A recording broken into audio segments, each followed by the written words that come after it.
Bonsoir. Ouais, chers amis, vous voulez pas me laisser me reposer. Vous êtes tellement nombreux à m'avoir bipé dans le direct d'une artiste camerounaise, là.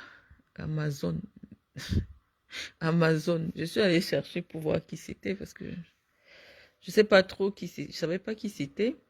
Alors, je suis allée regarder. J'ai fait un tour sur YouTube pour connaître un peu c'est quoi sa musique, d'où elle sort, ce qu'elle raconte. J'ai même un peu été fouillée sur Facebook pour savoir qui est Amazon. Parce que même lorsqu'on regarde YouTube, les suggestions, c'est que des clashs. Donc, je suppose que c'est des clasheuses des réseaux sociaux qu'on a envoyé venir me répondre. Respectez-moi, hein, Amazon. Tu sais pas parler le français. Tu sais que je suis une fille petite. J'aurais préféré que tu t'exprimes. Bon, je vais pas trop utiliser le subjonctif parce que tu vas pas comprendre. Donc, les gens vont m'excuser si jamais il n'y a pas l'imparfait du subjonctif parce qu'elle ne pourra pas comprendre. Donc, je vais parler terre à terre pour qu'elle comprenne. Amazon, je suis une fille boulot. Tu ne sais pas parler français. Il fallait m'interpeller en petit. Parce que j'ai bien voulu comprendre ce que tu voulais m'expliquer, ce que tu voulais me dire. Même la langue te dépasse. Et c'est ce que je reproche à Chantal Bia. C'est-à-dire qu'en 30 ans, elle a formé des femmes comme toi. C'est-à-dire tu vois une belle femme, debout, grande de taille comme toi, parce que toi, tu peux faire 1,90 m. Tu es une belle femme. Mais dès que tu ouvres la bouche, c'est la poubelle. Tu ne sais pas parler le français. Ça, c'est ce qu'on dit l'analphabétisme. C'est-à-dire que Chantal, bien en 30 ans, a montré aux femmes que l'école n'est pas importante. Tu vois que tu es en France. Tu vis en France depuis des années, mais tu ne sais pas parler le français. Et c'est très grave. Tu vois que si le Cameroun était très bien, tu vois, bien géré, bien dirigé, avec des femmes inspirantes à la tête, je pense que peut-être tu aurais poussé quand même jusqu'en classe de seconde. Parce que tu vois, en France, la femme qui a épousé le président de la France, elle était enseignante. Elle était enseignante. D'ailleurs, même elle a enseigné son mari. Et parce qu'elle était enseignante, en France, depuis que son mari est au pouvoir, elle met l'accent sur l'éducation nationale.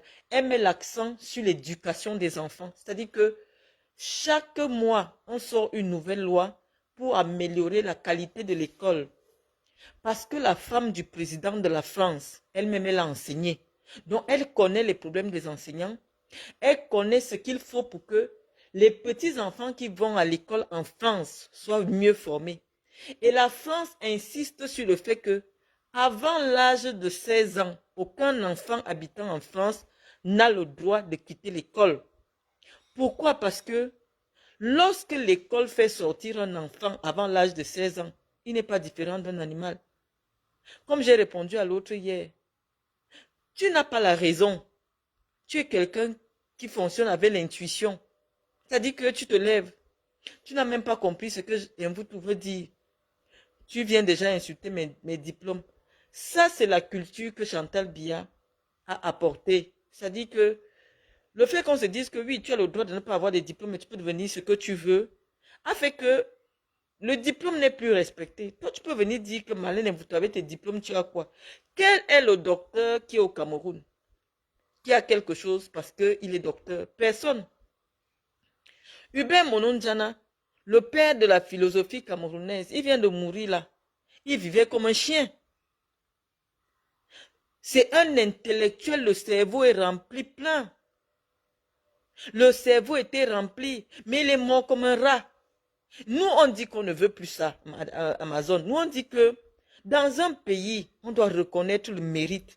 Dans un pays, hein, l'unité d'évaluation, ce n'est pas la paire de fesses, ce n'est pas le teint, ce n'est pas la taille. L'unité de valeur, c'est le travail intellectuel, le travail physique, le travail philosophique.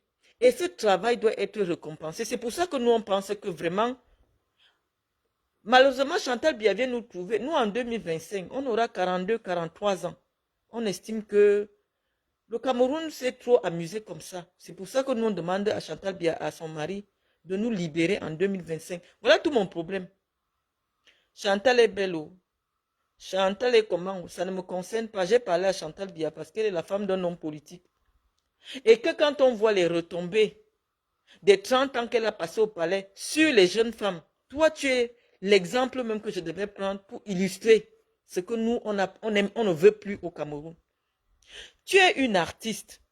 Je t'ai vu dernièrement, tu avais des pieds qui pourrissaient. J'espère que ça ne pourrit plus.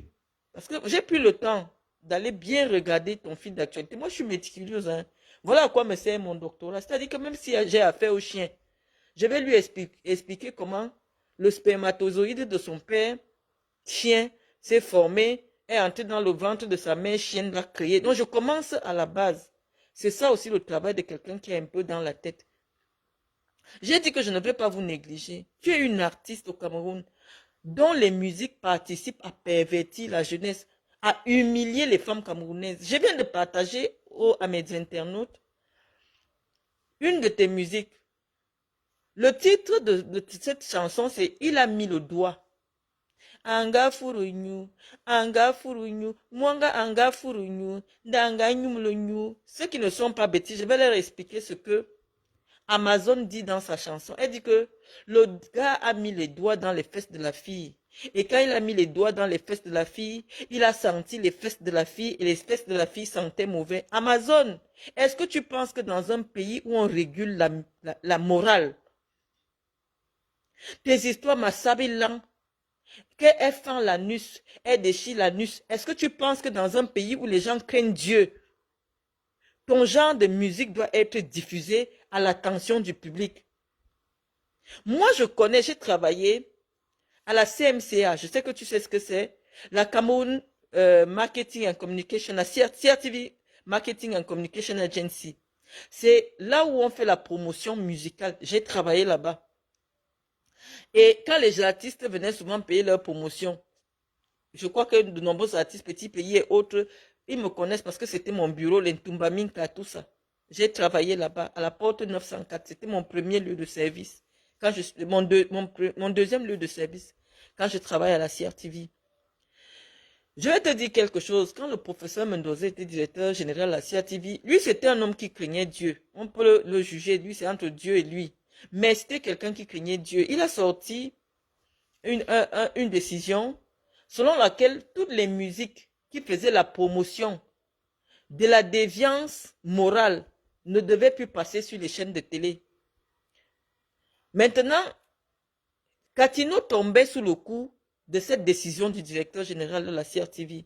Tu sais ce qui s'est passé à Amazon? La première dame du Cameroun a appelé à la CRTV qu'on n'a pas le droit de refuser de faire passer les musiques de Katino. Que Katino, c'est son ami.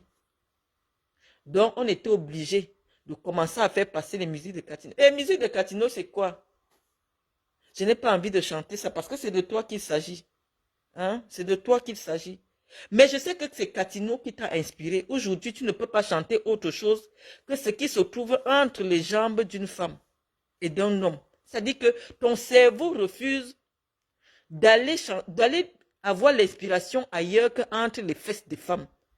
Comment tu peux sortir une musique où tu dis que les fesses d'une femme sentaient? Comment toi tu peux sortir ça? Et les gens dansent ça. Anga du bunyu, anga du bunyu, mwanga anga du bunyu, nanga nyumlunyu, ma sabilang, ma bouilang tangan. Voilà tes chansons, hein. Dans un pays où une première dame est soucieuse de l'éducation de la jeunesse féminine, on ne laisse pas passer ton genre de musique. Tu vois? On ne laisse pas passer ton genre de musique. Je n'ai pas un problème personnel avec Chantal Biya. Parce que Chantal Biya a fait du Cameroun un pays où les intellectuels ne peuvent pas survivre. C'est bien que tu viennes m'insulter. C'est encore la preuve que ce système doit changer parce que, regarde-toi, tu as le courage d'insulter un docteur. Si toi tu as le courage de m'insulter, c'est parce qu'on vous a appris que c'est les fesses qui sont importantes. Si tu as des belles fesses, un homme qui a un peu te prend, tu dépasses déjà toutes les femmes. Nous, on pense que ce n'est pas ça. Tu comprends? Nous, on pense que ce n'est pas ça. Mon problème n'est pas un problème personnel. Tu sais que nous, les femmes noires, nous sommes complexées par les métisses. Quand tu me dis que moi, je me suis mariée vieille carcasse, l'autre, elle était comme ça, elle était comme ça. Moi, je ne me suis pas mariée à 23 ans. Chantal Biya s'est mariée à 23 ans. Je vais t'expliquer pourquoi Chantal Biya s'est mariée à 23 ans. Parce qu'elle ne partait pas à l'école. À 23 ans, quand tu pars à l'école, moi, quand j'avais 23 ans, j'étais en train de préparer une maîtrise. C'est vrai que je travaillais déjà à la CATV, j'étais déjà cadre, mais j'étais en train de préparer une maîtrise. Et quand tu prépares une maîtrise, tu n'as pas le temps d'aller t'asseoir chez un homme. Tu vois, tu n'as pas le temps. Tu es en train de préparer des diplômes parce que tu veux devenir quelqu'un d'important dans la société. Tu verras qu'en France, les femmes généralement se marient entre 35 et 40 ans pour celles qui veulent faire des longues études. Parce que c'est très compliqué d'allier les deux choses, de faire et l'école et le mari. Ce n'est pas possible. Donc, tu verras que dans une société où les femmes sont soucieuses de leur place dans la société, de leur place, de leur implication dans le développement, très peu de femmes se marient très tôt. Donc, j'espère que je t'explique des choses que tu peux comprendre. Donc, Chantal Biya, parce qu'elle ne partait pas à l'école, elle s'est vite mariée. Elle a épousé un homme important. Pourquoi? Parce que on peut mettre 10 000 belles femmes noires. Mais si on met une seule femme métisse, même si elle n'est pas belle, même si elle n'est pas très belle, parce qu'en termes de belles métisses, vraiment, il y en a qui sont vraiment belles. Même si elle n'est pas belle, le noir va prendre la métisse. C'est notre punition. Hein? On vit avec, on avance. Donc ne viens pas comparer. Moi, je ne suis pas métisse. Tu dois prendre les femmes noires pour me comparer avec les femmes noires. Moi, je ne suis pas métisse. Donc ne viens pas comparer la beauté de Chantal Biya avec ma beauté. Mais nous, on dit que la beauté n'est pas tout parce que la beauté est quelque chose d'éphémère. C'est-à-dire que la beauté que tu as quand tu as 25 ans, quand tu atteins 40 ans, ce n'est plus la même chose. Quand tu atteins 50 ans, ce n'est plus la même chose. Tu me dis qu'avec mes diplômes, je devais être mariée à un président africain. Ça m'a envoyé, je suis allée un peu, tu m'as poussé à aller vérifier un peu le cursus académique de toutes les femmes des présidents africains. J'ai un peu cherché, il n'y a aucune femme qui a mon diplôme. Hein.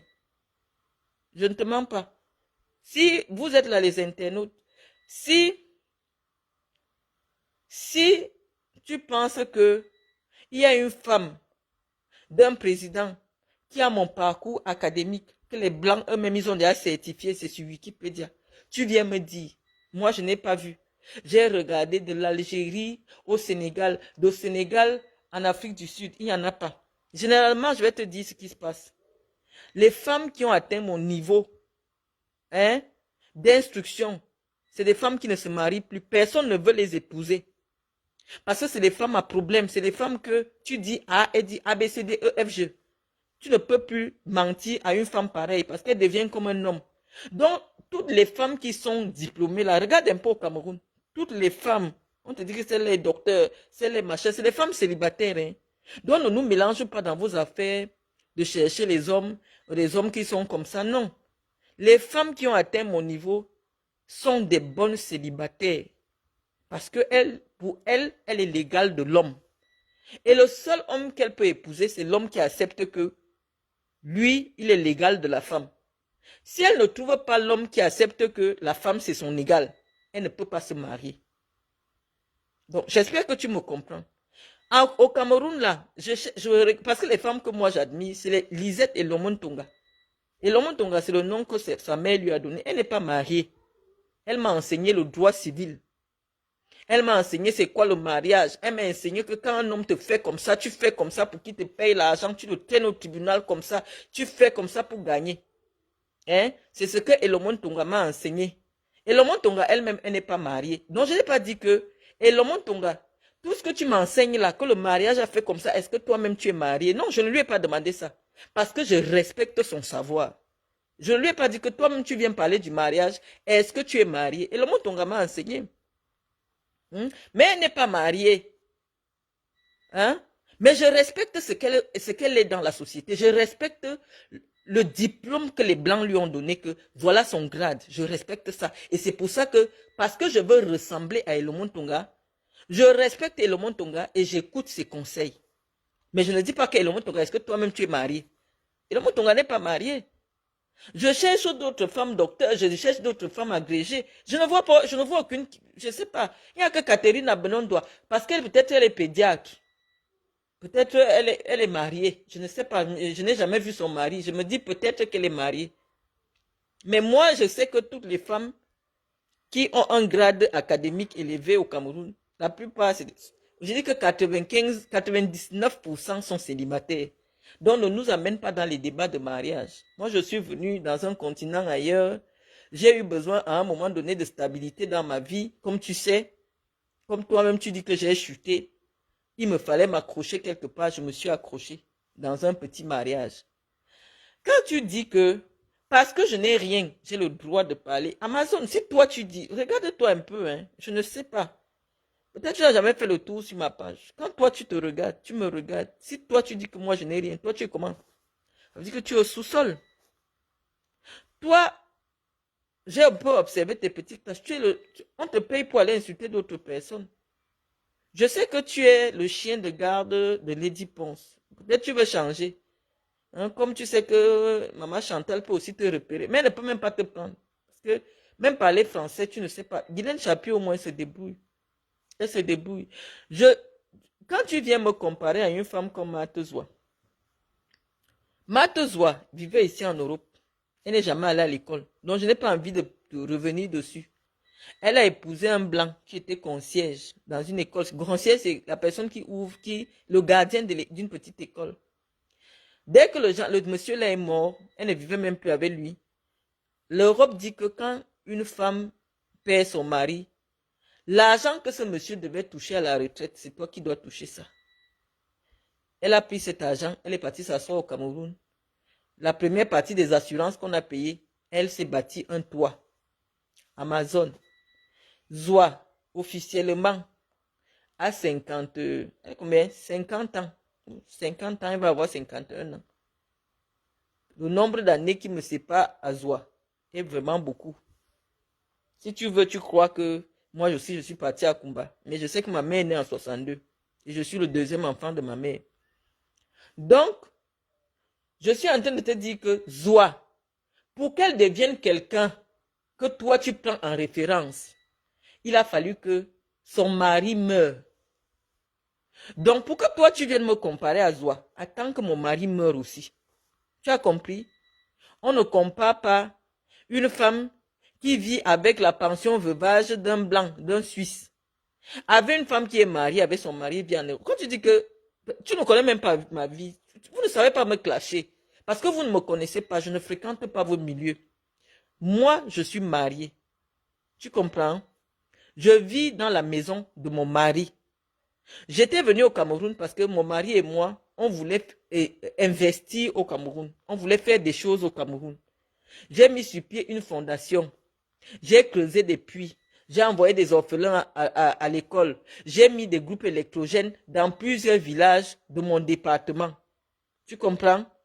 J'ai créé une bourse pour financer les jeunes qui veulent créer des entreprises. J'ai donné les 500 000 et 1 million. C'est sur ma page. Quand tu me dis que toi, tu as déjà fait quoi pour le Cameroun, voilà mon petit niveau. Chantal Biya fait, pas avec son argent, mais avec l'argent des contribuables. Donc, je pense qu'elle devrait avoir un peu plus d'humilité et éviter de vous envoyer nous insulter, nous qui faisons les choses à notre petit niveau, avec nos moyens, alors qu'on n'a rien à manger. Que Chantal Biya sorte du palais de l'unité et qu'elle ait une fondation avec laquelle elle finance avec ses moyens et ses relations, à ce moment-là, je vais la respecter. Si on essaye un peu d'habiller son nom avec plein d'activités, c'est parce que son background, son CVI, c'est vide, c'est zéro. Il n'y a rien dans son CV. Donc, il faut bien qu'on crée des activités. Fondation Jeanne-Irène Biya. Ça doit devenir Fondation Chantal Biya. Le Cameroun reçoit un financement de la Chine pour la construction d'un hôpital mère-enfant. On colle. Chantal Biya. Or, ce n'est même pas l'État du Cameroun qui finance. C'est un prêt que les enfants de tes enfants vont rembourser. Donc, moi, comme je comprends tout ça, je ne trouve pas ça prestigieux. Hein? Moi, je suis une femme politique. Je suis obligée, quand je dis que je ne suis plus avec un régime, de montrer les insuffisances de ces régimes-là.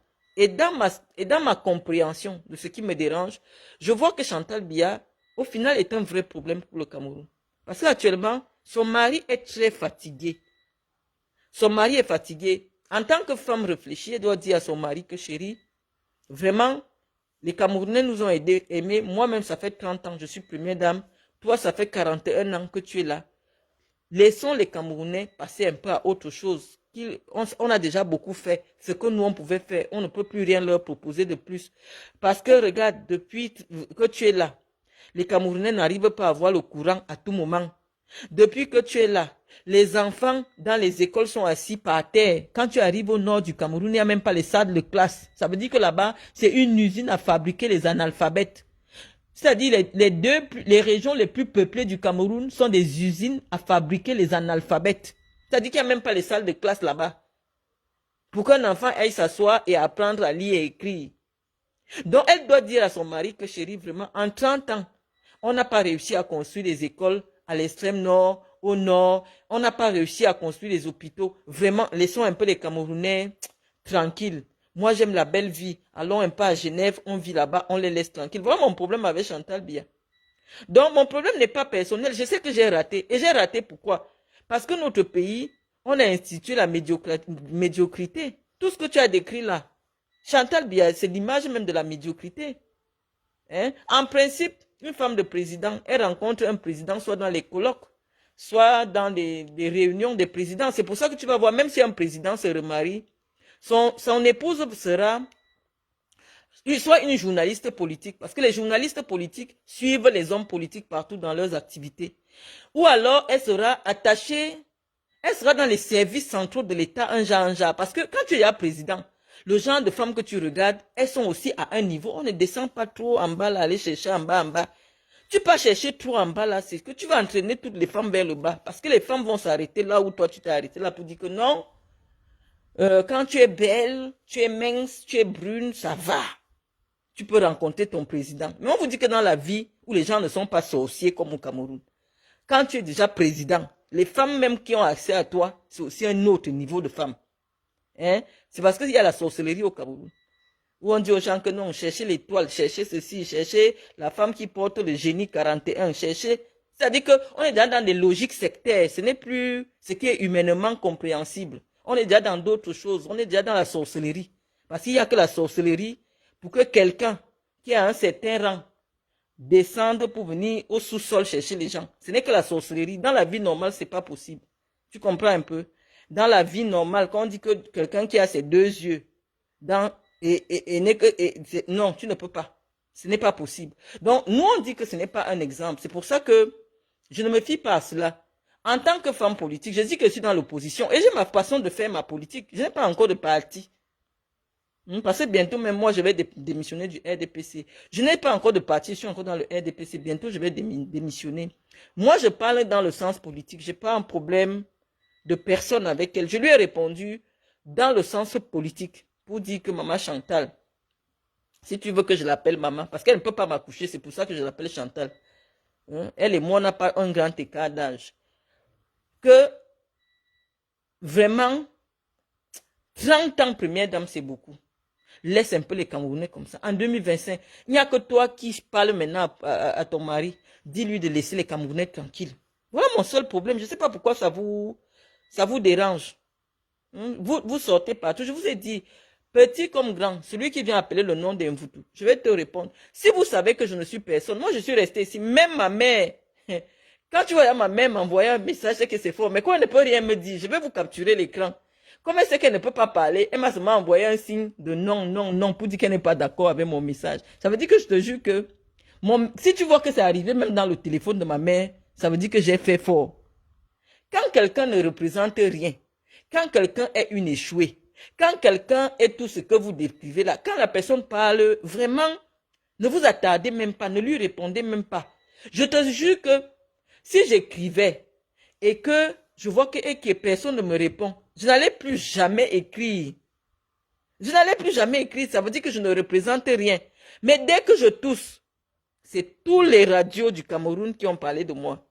C'est tous les journalistes du Cameroun qui ont amené mon nom partout sur Twitter. Que le tour, s'il y a quelqu'un qui a parlé, le vrai tour. Tu comprends? C'est vous, toutes les blogueuses là, qui voulaient déjà dire quelque chose dans mon affaire. Quand quelqu'un n'est rien, quand quelqu'un est échoué, moi je ne viens pas te répondre. Je ne peux pas te répondre. Je te laisse dans... Parce que le simple fait que vous vous mobilisiez pour me répondre, vous m'avez mis au niveau de Cabral Libi, alors que je n'ai pas de parti politique. Vous m'avez mis au niveau de Maurice Kamto, alors que je n'ai pas de parti politique. Si je suis une folle, je reste sur ma page, je suis en train de déprimer, je suis en train de délirer. Mais attends, c'est vu et ignoré. C'est vu et ignoré. Personne ne relaie, personne ne répond. Parce qu'on sait que tous les Camerounais savent que je suis incapable de payer le loyer. Donc, pour vous, le simple fait que quelqu'un ne sache pas payer le loyer, ce n'est pas quelqu'un qu'on doit compter dans la société. Mais je te dis que moi, je suis même forte parce que tous ceux qui ont mon diplôme au Cameroun sont incapables de payer le loyer. Tu ne les vois pas souvent couchés par terre devant les services du Premier ministre. Tous les docteurs en ce moment sont en train de gréver. Parce que ce que Biya dit même que le tout, c'est pas ce qu'il va faire avec les enseignants. Tous ceux qui ont mon niveau intellectuel sont des souffreteux au Cameroun. Et nous, on dit que ça doit s'arrêter. Est-ce que c'est la magie?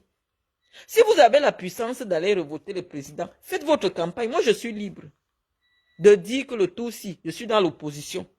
Et ma part d'opposition, ce n'est pas sur Paul Biya, parce qu'on ne tape pas sur une ambulance. Paul Biya est fini. On ne tape pas sur l'ambulance. Ça, c'est l'élégance que moi j'ai apprise chez les Blancs. On dit que on ne tire pas sur l'ambulance. Paul Biya est parti. Paul Biya n'est plus avec vous. Pourquoi si je dis que je suis dans l'opposition, je vais aller tirer sur quelqu'un qui ne peut même plus écouter la radio, qui ne peut plus lire la presse, même lui-même mettre la cuillère dans sa bouche, il faut que quelqu'un lui donne la direction dans laquelle il doit mettre la bouche. Est-ce que je suis... Oui, peut-être que je suis déprimé, mais je ne suis pas taré. Je ne suis pas taré. Le président n'est plus en capacité de supporter une opposition politique, puisqu'il ne comprend même pas. Il ne sait pas lui-même là où il est. Comment je vais me lever pour venir attaquer le président? Je ne vais pas attaquer le président. C'est que, en politique, chacun a son timing. Hein? Paul Biya a fabriqué sa part d'opposant. De temps en temps, ils reçoivent des enveloppes et tout. Hein? Il n'a pas le genre d'opposant par conviction comme moi. Moi, j'ai mes propres convictions. J'ai vu comment j'ai eu la volonté. Je suis venu au Cameroun, j'avais l'argent, hein, Amazon. Parce que, pour prendre les bureaux, là où il y a mes bureaux là, vraiment, il faut avoir l'argent. Tu comprends? Pour payer les jeunes que je paye dans mon bureau et faire toutes les activités que je paye là, je suis quand même venu avec l'argent. Je n'ai jamais cogné dans la porte de quelqu'un pour dire donne-moi. Tu comprends? Je suis resté. J'ai fait village par village dans mon département. Je donnais les médicaments dans les hôpitaux. J'ai fait des dons dans des hôpitaux. Fais un peu le fil de mon actualité. Ce n'est que ça que je faisais. Mais j'ai remarqué que moi, je viens pour aider les gens. On commence à me mettre les bâtons dans les roues. On commence à me nuire. On me souille publiquement, comme toi-même tu dis que vraiment la qualité qu'on m'a souillé partout là. Parce qu'on ne veut pas que moi j'existe en tant que citoyenne. Je dis non. Chantal Biya, elle a 2 pays. Hein.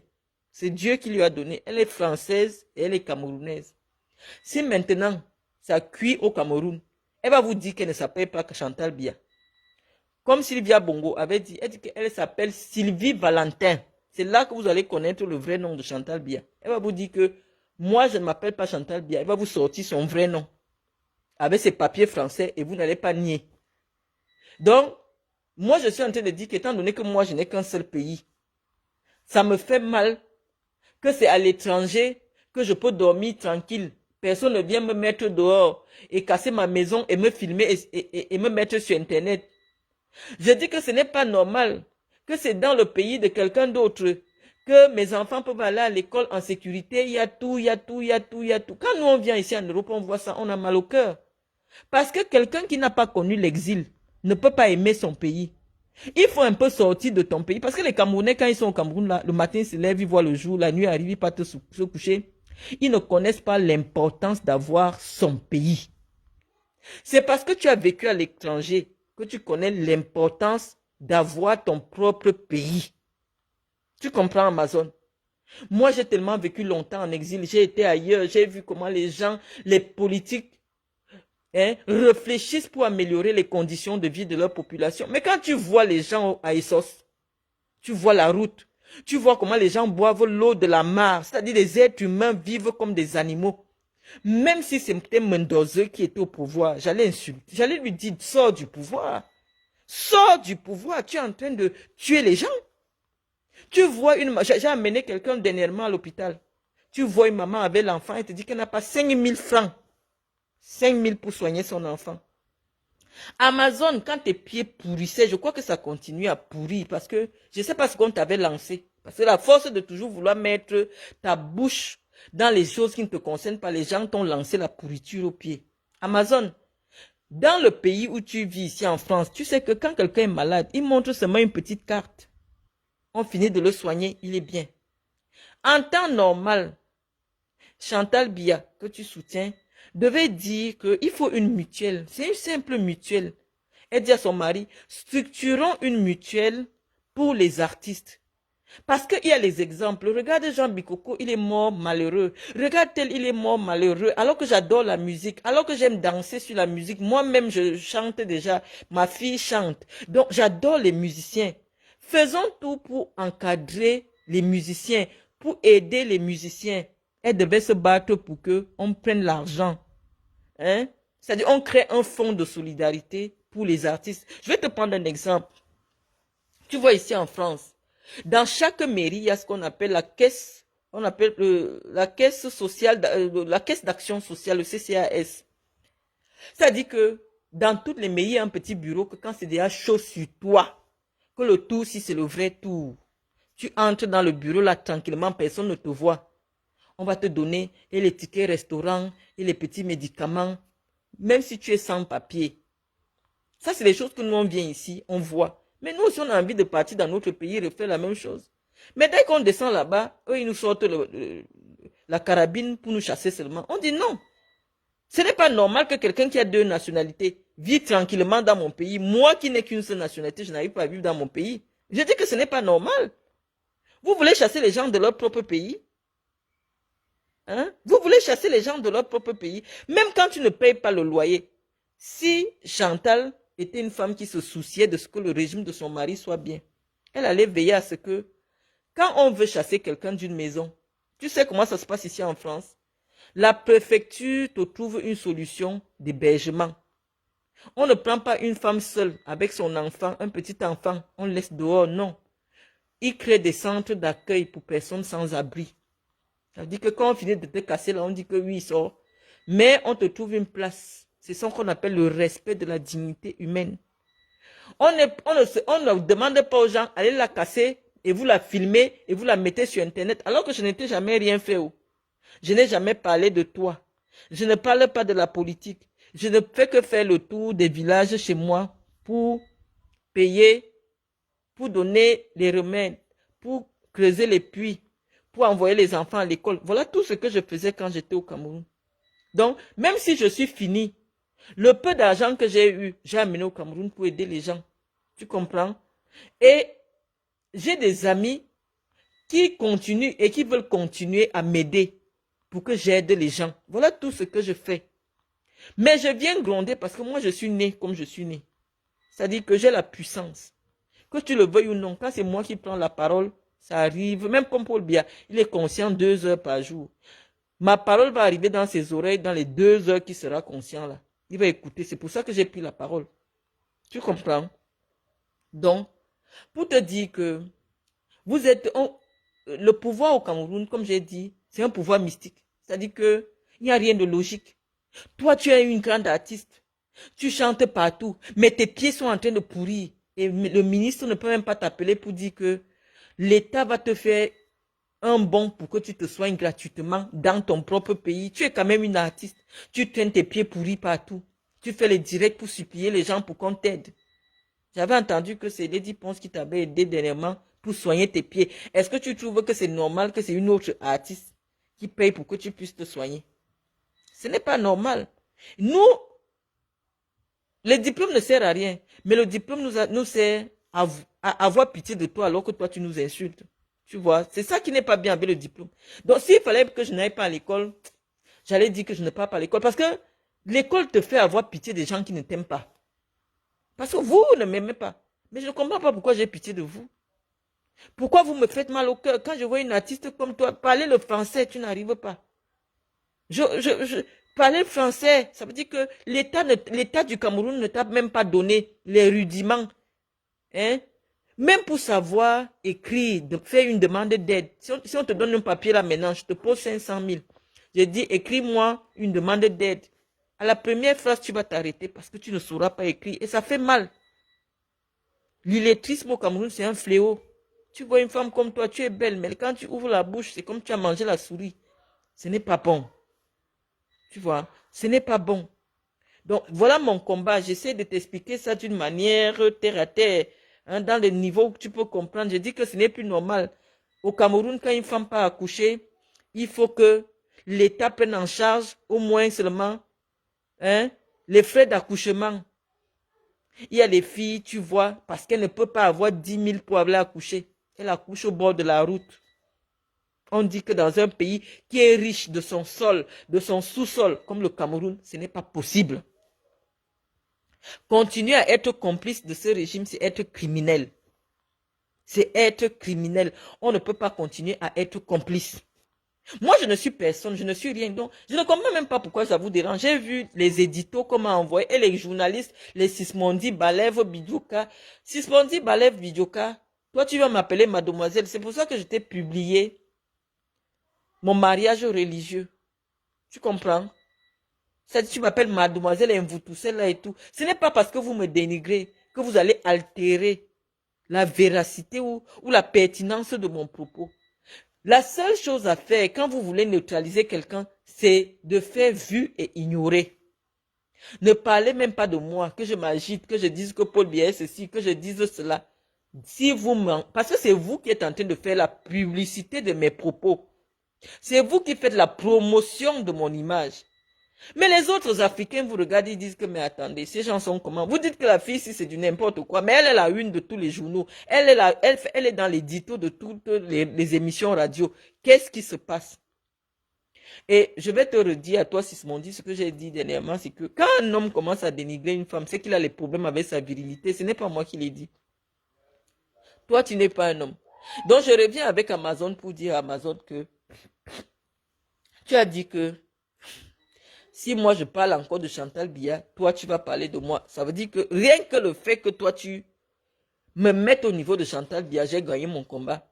Parce qu'en principe, en tant que folle, en tant que dépressive, vous deviez demander plutôt aux gens de vous désabonner de ma page, ou demander aux gens de venir signaler ma page, ou du moins ne pas réagir à mes provocations.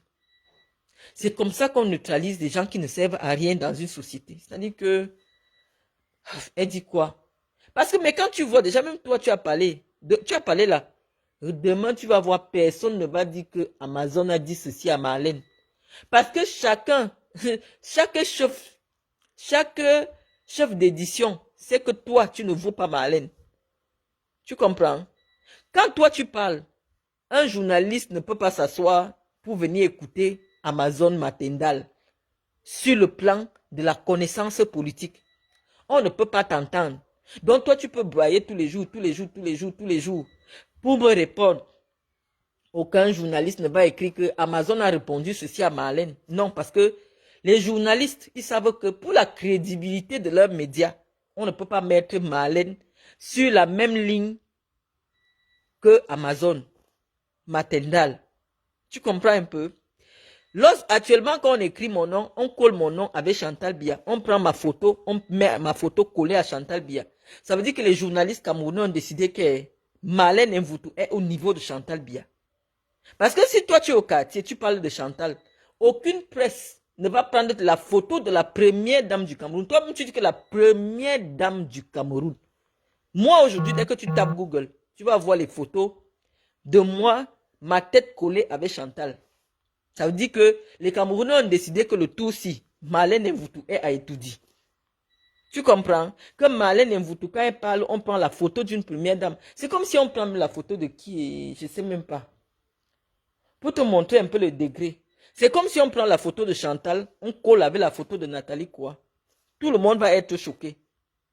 Les gens vont aller écrire au journal que tu ne peux pas prendre la photo de Chantal Biya, tu colles avec la photo de Nathalie quoi. C'est une insulte. Mais les gens ne s'offusquent pas. de voir ma photo, moi, Mvutu, ma tête collée avec Chantal Biya dans toutes les presses. La communication, même non verbale, est une communication. Tu comprends, Amazon? C'est-à-dire qu'en communication, même la simple photo est une communication. Si les journalistes camerounais décident qu'aujourd'hui, quand tu lis la presse, on ouvre la presse, quelqu'un prend la photo de Marlène, il colle avec Chantal, c'est qu'ils m'ont fait grimper d'un pied, ils m'ont fait grimper d'un niveau. Tu comprends? Donc, toi, tu es encore là à me parler de Marthe Zoua. Marthe Zoua était mon amie. Donc, c'est pour ça que je parle d'elle. Et c'est pour ça que même si on a nos problèmes, si je vois déjà quelqu'un qui vient déjà un genre que tu veux l'arrêter, tu veux la menacer, je ne vais pas accepter parce que ça a été mon amie. Mon amie, comment? Elle était mon amie sur ma page Facebook et on s'est parlé 2 ou 3 fois. Je l'ai trouvée sympathique. Donc, on peut avoir nos problèmes, mais moi j'ai des limites, des limites morales. Donc, moi je sais que Marthe Zoua ne m'atteint pas. Mais je te dis que je l'avais appréciée, c'était une amie que j'ai aimée. Je l'avais appréciée, on n'est plus amis. Et on fait nos problèmes de temps en temps. Mais quand ça arrive déjà au niveau que les gens veulent aller l'inquiéter au Cameroun, quand on dit inquiéter là, vous pouvez amener la fille d'autrui pour la bastonner, elle meurt là-bas. Je serais complice d'un assassinat, sans vouloir. C'est ça qui est en train d'amener les gens en prison. Tous les gens qu'on est en train de ramasser là dans l'affaire de Martinez. C'est-à-dire que le simple fait que ton numéro apparaisse, que tu as entendu l'affaire, c'est ça qui amène les gens en prison. J'ai dit, si vous avez un autre problème avec Marthe Zoua, allez régler. Mais je ne veux pas que vous preniez pour prétexte que c'est par rapport à moi. C'est pour ça que je n'ai pas voulu que mon numéro de téléphone soit donné. Parce qu'aujourd'hui, quand tu entends qu'on a trouvé quelqu'un couché mort, toutes les personnes qui ont seulement entendu l'affaire sont dedans. Tu comprends? C'est ça qui est la vérité. Donc, je suis en train de te dire, Amazon Mantendal, que nous, on est entré dans le combat politique. On est entré dans le combat politique et on estime actuellement que Paul Biya a une obligation de sortir par la grande porte. Et la seule façon par laquelle Paul Biya doit sortir par la grande porte, c'est en ne se présentant pas en 2025 et en assistant lui-même personnellement à la passation de services entre lui et la personne qui va le remplacer. Nous allons militer pour qu'on construise un monument. Pas les monuments à la con qu'on fait pour lui. Hein. Nous allons militer pour qu'il y ait un monument à la dimension de l'homme qu'il est. Parce qu'il sera sorti grand dans l'histoire du Cameroun. Regarde ce qui s'est passé avec Ahidjo. C'est pas bien. Hein? Notre premier président est parti comment? On ne sait même pas où il a enterré. On ne sait pas. Il n'a pas été honoré en tant qu'ancien président. Or, si le président se retire dignement, lui-même il assiste, il contrôle la passation de pouvoir, le pays sera apaisé et lui, quand il va partir, on va lui faire les obsèques que le Cameroun n'a jamais eu, les obsèques d'un ancien président. Et c'est des gens comme moi qui sont dans la vérité. Vous êtes dans... On vous a fait quoi? La zombification. Le président est déjà très très vieux. Je te dis que les hommes de l'époque, quand tu entends, on dit que Paul Biya a 91 ans là. À l'époque, quand on partait faire ton acte de naissance, c'est quand ta main pouvait déjà toucher ton oreille. Or, pour que la main touche l'oreille, il faut avoir au moins 4 ou 5 ans. Donc, on te dit que les hommes des années 30 là, on te dit que lui, il a 91 ans. Ça veut dire qu'en réalité, il est dans les 96 ans. Il a dans les 96 ans, bien sonné. Parce qu'à l'époque, pour qu'on te fasse l'acte de naissance, il disait que non, revenez pour que l'enfant commence l'école, il doit commencer. Ça veut dire que c'est quand tu partais à l'école qu'on te faisait l'acte. C'est quand tu partais à l'école qu'on te faisait l'acte de naissance. Le papa est déjà vieux. Ne l'humiliez pas, parce que si ce ne sera pas bien pour le pays. Et nous pensons que à la quarantaine, notre moment aussi est déjà arrivé de prendre les affaires. Tu crois que si, avec tout ce que je sais, on me dit, Marlène, viens t'occuper des affaires sociales au Cameroun, je peux, parce que c'est ce que je fais depuis. Hein? Viens être chef service dans un bureau d'une mairie, à la mairie de Samblima. Hein? Au moins la honte qu'il y a sur moi, là, que je n'arrive pas à me loger, ça va quitter sur moi. Toi, tu ne penses pas ça? Comment quelqu'un peut envoyer son enfant à l'école? Il va à l'école, après on dit que non, Même payer ton loyer, tu n'arrives plus. Ce n'est pas une honte pour moi. C'est une honte pour mon pays. Parce qu'un pays protège ses intellectuels. Un pays, parce que c'est les intellectuels qui pensent l'avenir du pays. Et c'est honteux que c'est à partir de l'étranger que nous soyons obligés de dire à notre pays, allez dans ce sens, allez dans ce sens. Mais quand je pense que c'est de Londres que le général de Gaulle a appelé les Français à se lever, ça ne me fatigue pas d'être en exil. Tu comprends? Parce que je sais que le sursaut patriotique camerounais viendra de la diaspora. Est-ce que tu m'entends? Je parle maintenant parce que ce n'est pas toi seul qui m'écoute. Le sursaut patriotique viendra de la diaspora. C'est de l'étranger que les Camerounais vont décider que trop, c'est trop. Trop, c'est trop. Donc, si toi, tu as la bouche, où 6000 personnes peuvent s'asseoir, 6000 personnes qui se respectent, parce que 6000 personnes qui se respectent, qui respectent leur intelligence, s'asseyent pour t'écouter. Dis-leur que je n'ai rien à dire à Marlène. Mon problème, c'est que je veux qu'on me remarque aussi, j'ai faim. J'ai mes problèmes de pieds, je n'arrive pas à me soigner. Mais Marlène n'a pas tort. Marlène n'a pas tort. Je n'ai pas tort. Quand on regarde au fond, laisse les problèmes des femmes. Oh, tu es fini. Oh, tu n'es pas belle. Oh, tu n'as pas l'argent. Oh, tu n'as pas ceci. Je dis que je n'ai pas l'argent parce que malheureusement, je suis retourné dans un pays qui ne donne pas la chance à la jeunesse de réussir autrement que par les sectes et la prostitution. Et nous, on dit qu'on ne veut plus ça. Tu comprends? Si moi, j'étais une lesbienne, je te jure, si moi, j'étais une lesbienne, c'est que premièrement, je suis à l'Africa Foot. Parce que tu ne sais pas, je suis la première femme du Cameroun qui a posé sa candidature à la présidence de l'Africa Foot. Et quand je pose ma candidature, j'étais présidente de région. Je ne sais pas si tu sais ce que c'est. Donc, si moi, j'étais dans les réseaux bizarres de léchage, des machins, on suce les fesses et tout ça, c'est que moi, j'aurais eu quelque chose. Mais j'ai un problème, c'est que je suis une chrétienne convaincue. Et tu sais que les gens qui croient en Dieu sont extrêmement persécutés dans un monde satanique. Le Cameroun aujourd'hui, c'est Satan qui a posé ses ailes dessus et qui gouverne. Donc les gens comme nous, on n'a pas notre place là-bas. C'est Satan qui a ouvert ses... Satan, c'est-à-dire que si tu n'as jamais vu l'enfer, va chez Zumanto. Il y a une page qu'on appelle Zumanto. Rien que les histoires que tu lis là-bas, tu as l'impression que c'est l'enfer déjà qui est tombé au Cameroun. Le Cameroun, c'est l'enfer. Moi-même, quand j'ai regardé ça étant d'ici, je disais, hey, les Camerounais aussi exagèrent. Ça, est-ce que c'est possible? Non. Les Bamileke là exagèrent, ils dérangent derrière les gens, les Bamileke, wow, dérangent. Tu m'as entendu quand je parlais de ça, non? J'étais trop confiante. J'ai pris mon petit argent que j'ai escroqué. J'ai dit non, je m'en vais faire les choses au pays. Je suis arrivé, j'ai lancé un petit chantier. On a dit qu'on va acheter la maison. On a fini d'arranger la maison. Moi-même, j'étais engagé. J'ai dit que c'est les Bamileke qui dérangent. J'ai dit que non, les Bamileke dérangent les gens. Comment tous les jours ils critiquent le pays. Comment tous les jours les Bamileke dérangent. Moi, j'étais la chef de file de ça, ici sur Facebook. Quand j'ai décidé d'aller choquer, comme on dit, au pays, moi-même, ça a lavé mon cerveau et je suis rentré. J'ai dit que le problème du Cameroun, ce n'est pas les Bamileke. Le problème du Cameroun est spirituel. Ce n'est pas...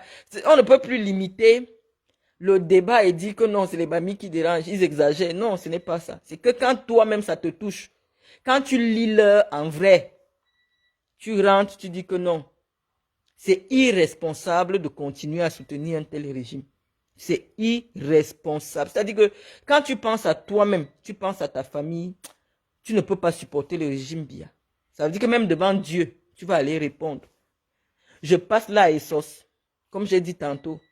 La route, tu vois un fonctionnaire qui va au travail, il n'a pas de voiture. Pour qu'il arrive là où on prend le taxi, il a Essos, hein, en plein centre d'Essos. Mais il enlève ses chaussures, il plie son pantalon. La boue est remplie comme pas possible. C'est-à-dire qu'il arrive devant les élèves étant sale, parce qu'il fait tout ça pour 60 000. Hein. Il arrive devant les élèves en ayant transpiré, parce que pour que son taxi lui coûte 100 francs, il est obligé de faire au moins 2 kilomètres à pied. Et quand il arrive là-bas, la sueur, les chaussures sales, tu crois que les enfants vont le respecter? Les enfants ne peuvent pas le respecter et les enfants vont dire que l'école ne sert à rien. Parce que regarde celui qui nous enseigne l'école. Regarde comment lui-même il est sale. Il n'a même pas mangé. Mais il veut me parler. Voilà où est né le mépris à l'école. Parce qu'on méprise quelqu'un au Cameroun quand tu n'as rien. Quand les gens se battent pour chercher à comprendre pourquoi il y a le mépris à l'école. Le mépris de l'école vient du fait que ceux qui enseignent sont méprisables. Quand tu vois quelqu'un qui arrive pour t'enseigner, hein, tu vois d'abord le gars d'abord une terrible voiture. Le gars sent bon. Le gars est bien habillé. Quand il te parle, tu comprends. Ça rejoint ce que je disais hier que quand quelqu'un veut te conseiller ou quand quelqu'un veut t'enseigner, quand tu regardes sa vie, tu acceptes son conseil.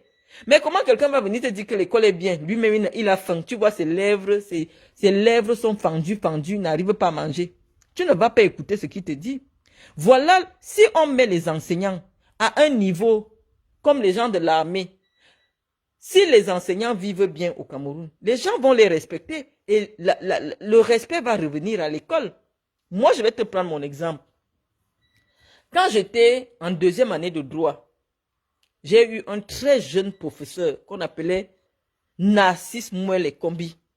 C'est le monsieur la Marie Bekemenela, parce qu'il nous enseignait droit, il nous enseignait relations internationales en deuxième année de droit. Quand le jeune professeur l'a entré en salle, parce que Mouele, il a vieilli. Mouele m'a enseigné, il avait dans les 40 ans. Mouele était élégant. Mouele était propre, même sa façon de s'exprimer. C'est ça qui m'a donné envie d'aller à l'école. Il a dit que non, le père s'exagère. Moi-même, je vais apprendre la connaissance. Parce que tu voyais le gars était frais. Le gars était élégant, il était assis. Donc, on ne savait pas où il prenait son argent. Mais il s'arrangeait que quand il venait donner cours. Non, il changeait ses vestes tous les jours. Donc, son affaire de veste, ce n'est pas depuis qu'il est ministre. Hein. Il changeait ses vestes, le gars était propre. Donc, il nous donnait envie d'aller à l'école. Quand tu voyais, moi, quand Kamto m'a enseigné, il avait 40 ans. Tu voyais quand Maurice Kamto entrait en salle. Déjà que le gars, il nous méprisait d'abord. Parce qu'il ne gérait personne. Quand il entre là, le gars est frais, il sent bon. Nous, on a connu le vrai Maurice Kamto. Quand Maurice Kamto entrait en salle, parce que quand il était jeune, il était beau. Hein. Quand il entrait en salle de classe, d'abord, il parle un peu comme un blanc. Il parle tranquillement. C'est vous qui devez vous débrouiller pour l'écouter. Quand Maurice Kamto parlait. Non, toi-même, tu as envie d'aller à l'école. Tu as envie d'aller à l'école. Moi, Luc Sinjun m'a enseigné en deuxième année de droit. Quand tu voyais Luc Sinjun, ça veut dire que ils savent que l'enseignant doit refléter ce qu'il enseigne aux gens. Tu ne peux pas venir enseigner le droit international public aux gens. Toi-même, tu sens mauvais. Ça n'a pas de sens. Tu ne vas pas apprendre les relations internationales aux gens, les affaires entre la France et les machins. Toi-même, tu es sale. Donc, eux, à leur niveau, au niveau de l'université, parce que eux, à ce niveau-là, il y a quand même des bons salaires, les gars s'arrangent à être propres. Et nous, on dit que, vraiment, ce qui se passe au niveau de l'université, on peut aussi le retrouver au lycée, pour donner l'envie aux enfants d'aimer la connaissance. Tu comprends un peu? Donc, il faut que l'enseignant soit le pilier de la société camerounaise. Et non, comment tu appelles ça? Comment on les appelle même? Les parias de la société. Parce que quand quelqu'un, tu dis à quelqu'un que non, mon mari est professeur, limite il a envie de te cracher dessus. Limite il veut te cracher dessus parce que tu ne représentes rien. Ton mari est professeur et puis quoi? Et puis quoi? Moi, pourquoi je refuse d'aller enseigner au Cameroun? Parce qu'on va me dire qu'on va me payer 500 000, 600 000. Moi, j'ai des enfants en Europe, j'ai des factures à payer. 600 000, je dois payer mon loyer. C'est que ce n'est même pas seulement 24 mois de loyer que je devais. Je ne pouvais même pas payer les 6 mois d'avance d'un loyer. Parce qu'avec 600 000 au Cameroun, avec des enfants qui sont en Europe, ce n'est pas suffisant. Donc, je préfère être en freelance. Je cherche mon petit argent partout, un peu en Afrique. Hein? Je cherche là où je peux avoir, j'ai. Mais aller m'asseoir pour enseigner les enfants des gens pour 500 000, moi, je n'accepte pas. Peut-être quand j'aurai 60 ans, je vais enseigner dans une université. Mais pour le moment, je cherche l'argent parce que je suis en train de bâtir la vie de mes enfants. Donc, nous, on a nos vrais problèmes. Vous voulez nous perdre le temps dans les clashs à la con. Hein, Amazon. Moi, je t'ai dit, j'ai écouté ta musique 2 minutes. Anga furunyu, anga furunyu, anga furunyu, mwanga anga furunyu. Toi, tu te lèves pour t'asseoir pour dire que les fesses des femmes sentent mauvais, Amazon. Et tu veux que j'écoute tes conseils? Moi, je ne peux pas écouter tes conseils, Amazon. Je ne peux pas. Hmm? Peut-être tu as besoin que Madame Doulou t'envoie aussi un billet. Elles ont l'argent. Mais c'est une grosse escroc. C'est une escroc. C'est-à-dire, dès qu'elle finit de rassembler les 4 millions de gens pour envoyer à l'ENAM, c'est pour ça qu'elle gonfle comme ça le mauvais argent des gens qu'elle mange. Elle s'assoit maintenant, elle commence à payer des folles sur Internet pour insulter les gens. Elle-même, elle crée les faux profils avec Chantal. Ils viennent s'asseoir sur Internet, ils insultent les gens. Quand ils ont déjà bu l'alcool. Tu crois que ces femmes-là font quoi? Est-ce qu'elle a un cabinet? Non. Est-ce qu'elle a un bureau? Non. Tu crois qu'en longueur de journée, elles font quoi? Elles créent des faux profils. Elles vont de page en page. Et vous doit montrer quoi? Ah, je m'avais lui dit que c'est ça qui sont faux. Je m'en fous d'elle. Machin, machin. Tu vois un faux profil qui s'agite sur ma page toute la journée. Alors que c'est la première dame de ton pays. Elle t'insulte comme ça pour rien, à cause du champagne. Elle dit qu'elle a déjà bu le champagne. Elle cherche qu'elle va insulter qui aujourd'hui. Je vais insulter qui? Elle tombe sur ma page. Elle m'insulte pour rien. Moi aussi, je ne connais pas que c'est la première dame. Je vois un faux profil qui m'insulte. Je viens aussi, j'insulte. Alors que dans le clash, là, je suis déjà en train d'insulter la première dame du Cameroun. Elle sort donc maintenant de son faux profil. Elle dit qu'elle m'a insulté l'autre jour. M'a insulté l'autre jour. Alors que moi, je ne savais pas que c'est le faux profil. Moi, j'ai vu un faux profil, une femme qui vient m'insulter que mes sacs ont fait. Parce que il y a un style de profil qui vient souvent sur ma page. Je demande que c'est comment. Oh, ton sac est comme ça. Oh, ton argent. Je dis, mais pourquoi? Moi, j'ai des professeurs sur ma page. J'ai des docteurs sur ma page. C'est quoi ces préoccupations que certains faux profils ont sur ma page? Tu vois, une femme, elle est là toute la journée, m'insulte. Tes sacs là, tu crois que tu es quoi? Machin. Moi aussi, je viens répondre, alors que je réponds à la première dame du Cameroun, qui vient me répondre avec son profil Agatha Pin les jaloux. Il y a les profils là sur Facebook, Agatha Pin les jaloux. C'est-à-dire que le profil Agatha Pin les jaloux, dès que je crée parce que j'ai déjà créé plusieurs pages sur Facebook. Dès que je crée une page, il y a un profil là, Agatha Pin les jaloux. Je ne sais pas quelle femme a le profil Agatha Pin les jaloux. Dès que je crée, oui, tu n'es rien, tu n'as rien, tes sacs sont comme ça, tu es comme ça avec tes sacs. Mes abonnés même sont souvent dépassés que Marlène. Ça, c'est quel genre de conversation que... Je dis que ces femmes-là, les femmes du Serac qui ne travaillent pas, qui n'ont rien à faire, là, elles créent les pauvres profils, elles sont sur ma page. Ouais, tu n'es rien. Mais sont mes abonnés qui peuvent être mes témoins. Parce qu'elles-mêmes, elles sont souvent dépassées que Marlène, son problème est quoi maintenant avec les sacs, avec les femmes, avec... Vous êtes mes témoins. Agatha, voilà Camélia qui dit qu'elle connaît. Agatha Pin les jaloux. Agatha Pin les jaloux. Agatha Pin les jaloux, mon Dieu, elle alors, elle a si. Je te dis que j'ai plus de sacs que toi, Mvutu, j'ai plus de sacs que toi. Je te dis que tu ne peux même pas laver le sol chez moi, Mvutu. Quand tu vois, il y a une femme venir prendre 10 Marlène Mvutu. Tu ne peux pas laver le sol chez moi. Ça doit être la femme d'un grand. C'est la femme de quelqu'un qui est en haut. Moi aussi, j'ai aussi la moi et bagarre avec un faux profil alors que c'est Chantou. Ouais, ma mère. J'ai fini de t'insulter copieusement en faux profil. Je ne connais pas. Mieux, elle crée son vrai profil. Elle vient nous retrouver, sinon on va la respecter. Parce qu'en faux profil, quand je suis... Voilà Céline Kamga qui dit qu'elle est témoin. Vous êtes mes témoins. Vous êtes mes témoins. Tu crois que tu peux entrer chez MS Mvutu? Tu crois que tu peux entrer chez MS? Je dis que qui est? Les qui sont sur ma page que je te dis, regarde alors son MS là, regarde, MS. Hein, tu peux entrer chez MS toute la journée et même insulter avec une femme à cause du sac MS. Est-ce que je connais que c'est ma mère? Je ne connais pas. Je viens encore, je la bombarde. Dès qu'elle sort de là, on va la souiller. Elle croit qu'elle est quoi? On va envoyer la police chez elle. Ils vont la filmer, on va la mettre sur Facebook. C'est comme ça que je me retrouve sur Facebook. Moi, j'ai fini d'insulter Agatha Pin les jaloux. Agatha Pin les jaloux, quitte sur ma page, pardon. Agatha Pin.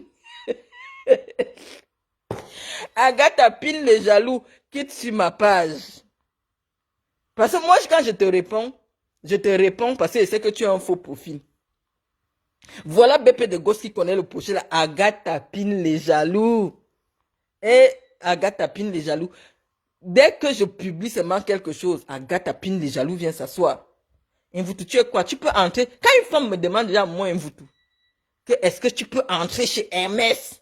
Ça veut dire que c'est une femme d'un tété. C'est les femmes que, mais, ce n'est pas les Nathalie, quoi. Ce n'est pas les Coco Emilia. C'est un niveau de femmes que elles sont assises, elles n'ont pas de travail.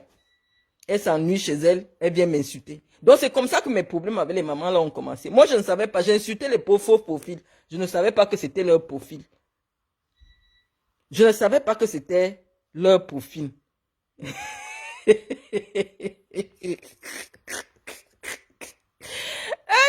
Je ne savais pas. Donc, nos problèmes là, Amazon, toi tu viens entrer. Nous, on a commencé ici. Voilà les gens qui me suivent depuis 7 ans. J'ai les problèmes avec Agatha Pin, les jaloux. Voilà tous mes abonnés vont te dire. Si je mens, écrivez que je mens. Vraiment. Vous êtes sur ma page. Si je suis en train de raconter n'importe quoi, tous mes abonnés connaissent Agatha Pin, les jaloux. Elle a là seulement les problèmes du luxe avec moi. Là où je porte ma babouche Hermès, tu ne peux pas porter un vautour. Tu ne peux pas porter. Moi, chaque je voyage en jet privé. Un vautour, tu ne peux pas voyager en jet privé. Je dis, quand moi aussi j'étais, je voyageais aussi en jet privé. Elle dit que jamais tu conduis ta vie au passé. Moi, je suis. Quelle est la femme au Cameroun qui va me dire qu'elle est voyage en jet privé? Oh, Agatha Pin des jaloux, pardon, quitte sur ma page. Pardon, maman. Quitte sur ma page. Parce qu'une femme, si une femme qui est au Cameroun, elle est au marché, elle ne peut pas venir me dire qu'elle est voyage en jet privé. Que moi, je ne peux pas l'atteindre à la cheville. Parce que je ne sais pas, mais tous mes amis ont déjà vu ces profils-là. Il y a un tas de petits profils-là qui viennent souvent me dire qu'il y a un voutou là où je voyage en jet privé, tu ne peux pas. Donc moi, je les insulte comme ça en faux profil. Je ne connais pas. Hein, je ne connais pas. Donc, Amazon, je ne vais pas rester longtemps parce qu'on ne va pas perdre nos internautes. Moi, j'ai décidé, je suis en exil. Ne me laissez pas les histoires d'aller au pays, aller au pays. Je ne venais jamais au pays, je vous dis. J'avais fait, la dernière fois avant d'aller au Cameroun, j'avais déjà fait peut-être 6-5 ans sans aller au Cameroun. Lorsque j'ai lancé les activités, les ailes de l'Afrique, puisque je crée les ailes de l'Afrique en 2019, mais les gens qui veulent m'aider me disent que on peut souvent te donner les choses que tu peux donner en Afrique. Donc il fallait absolument que je revienne au Cameroun, que je crée un semblant de stabilité, des bureaux, des machins, pour que quand on m'envoie les choses, parce que les Blancs aiment quand ils savent que tu es sur place. C'est dans ce sens que je suis venu. Hein, c'est dans ce sens que je suis venu. Mon activité peut continuer, elle n'a pas besoin de moi physiquement, parce que il faut être bête pour mettre sa vie en danger. Je vous dis que j'ai vu ma mort. Je ne sais pas si c'était ma mort, mais le coup que j'ai reçu là, que les gens sont entrés, ils m'ont filmé, ils m'ont humilié partout, ce n'était pas loin de la mort. Et donc, je ne suis pas inconsciente pour, à l'état actuel des choses, mais même plus tard, de souvent revenir encore m'amuser au Cameroun. C'est terminé. Moi, je pensais que non, avec tout le soutien que j'ai fait là, on a combattu la basse. Je devais quand même avoir quelques petits soutiens. Vous savez, quand j'écrivais comment tu l'appelles? À Calibro. J'étais tout feu, tout flamme sur les gens qui combattaient le régime. Moi, je croyais que, oh, je vais arriver là-bas. Au moins, le petit peu que j'essaie de faire, on va me laisser le faire. Quand tu es soutien du régime, quand tu as des amis dans le régime, le minimum quand même, le minimum. Hein, on ne peut pas vouloir venir m'agresser. Au moins, le commissaire de Dja sait que Marlène Mvoutou habite à tel endroit. Puisque quand on les a appelés, ils sont arrivés chez moi, personne ne leur a dit où se trouve la maison. Ça veut dire que quand ils ont des personnalités publiques dans les quartiers, ils connaissent. Quand on a appelé le commissaire de Dja, à la minute qui suivait, il y avait déjà la police chez moi. Il y avait la police chez moi. Et donc, moi d'abord, je ne faisais pas le rapprochement. C'est pour ça que j'ai envie de banaliser cette histoire. Je sais que c'est les problèmes des femmes. C'est des problèmes comme les femmes qui ne sont pas trop allées à l'école. Elles sont trop basiques. Moi, j'ai fini de t'insulter en faux profil. Je sais que tu es Agatha Pin, les jaloux. Donc, toi et moi, on est en guerre dans le faux profil. Mais je ne connais pas qu'en vrai, tu vas me sortir le bazooka. La guerre de Facebook reste sur Facebook. Hein? La guerre de Facebook ne sort pas de Facebook. Moi, j'ai fini de vous insulter en faux profil. Je ne savais pas que c'était vous. Mais maintenant, moi, je parle de la politique. Je dis que moi, je ne peux plus vous soutenir. Je ne vous soutiens pas parce que vous ne m'avez pas donné l'argent pour payer ma maison, non. Je vous soutiens parce que je suis allé toucher les problèmes. Je ne vous soutiens plus parce que quand j'étais en France, quand Jumanto monte ces choses, je dis que les Bamileke exagèrent. Le problème du Cameroun, c'est les Bamileke. Les Bamileke dérangent.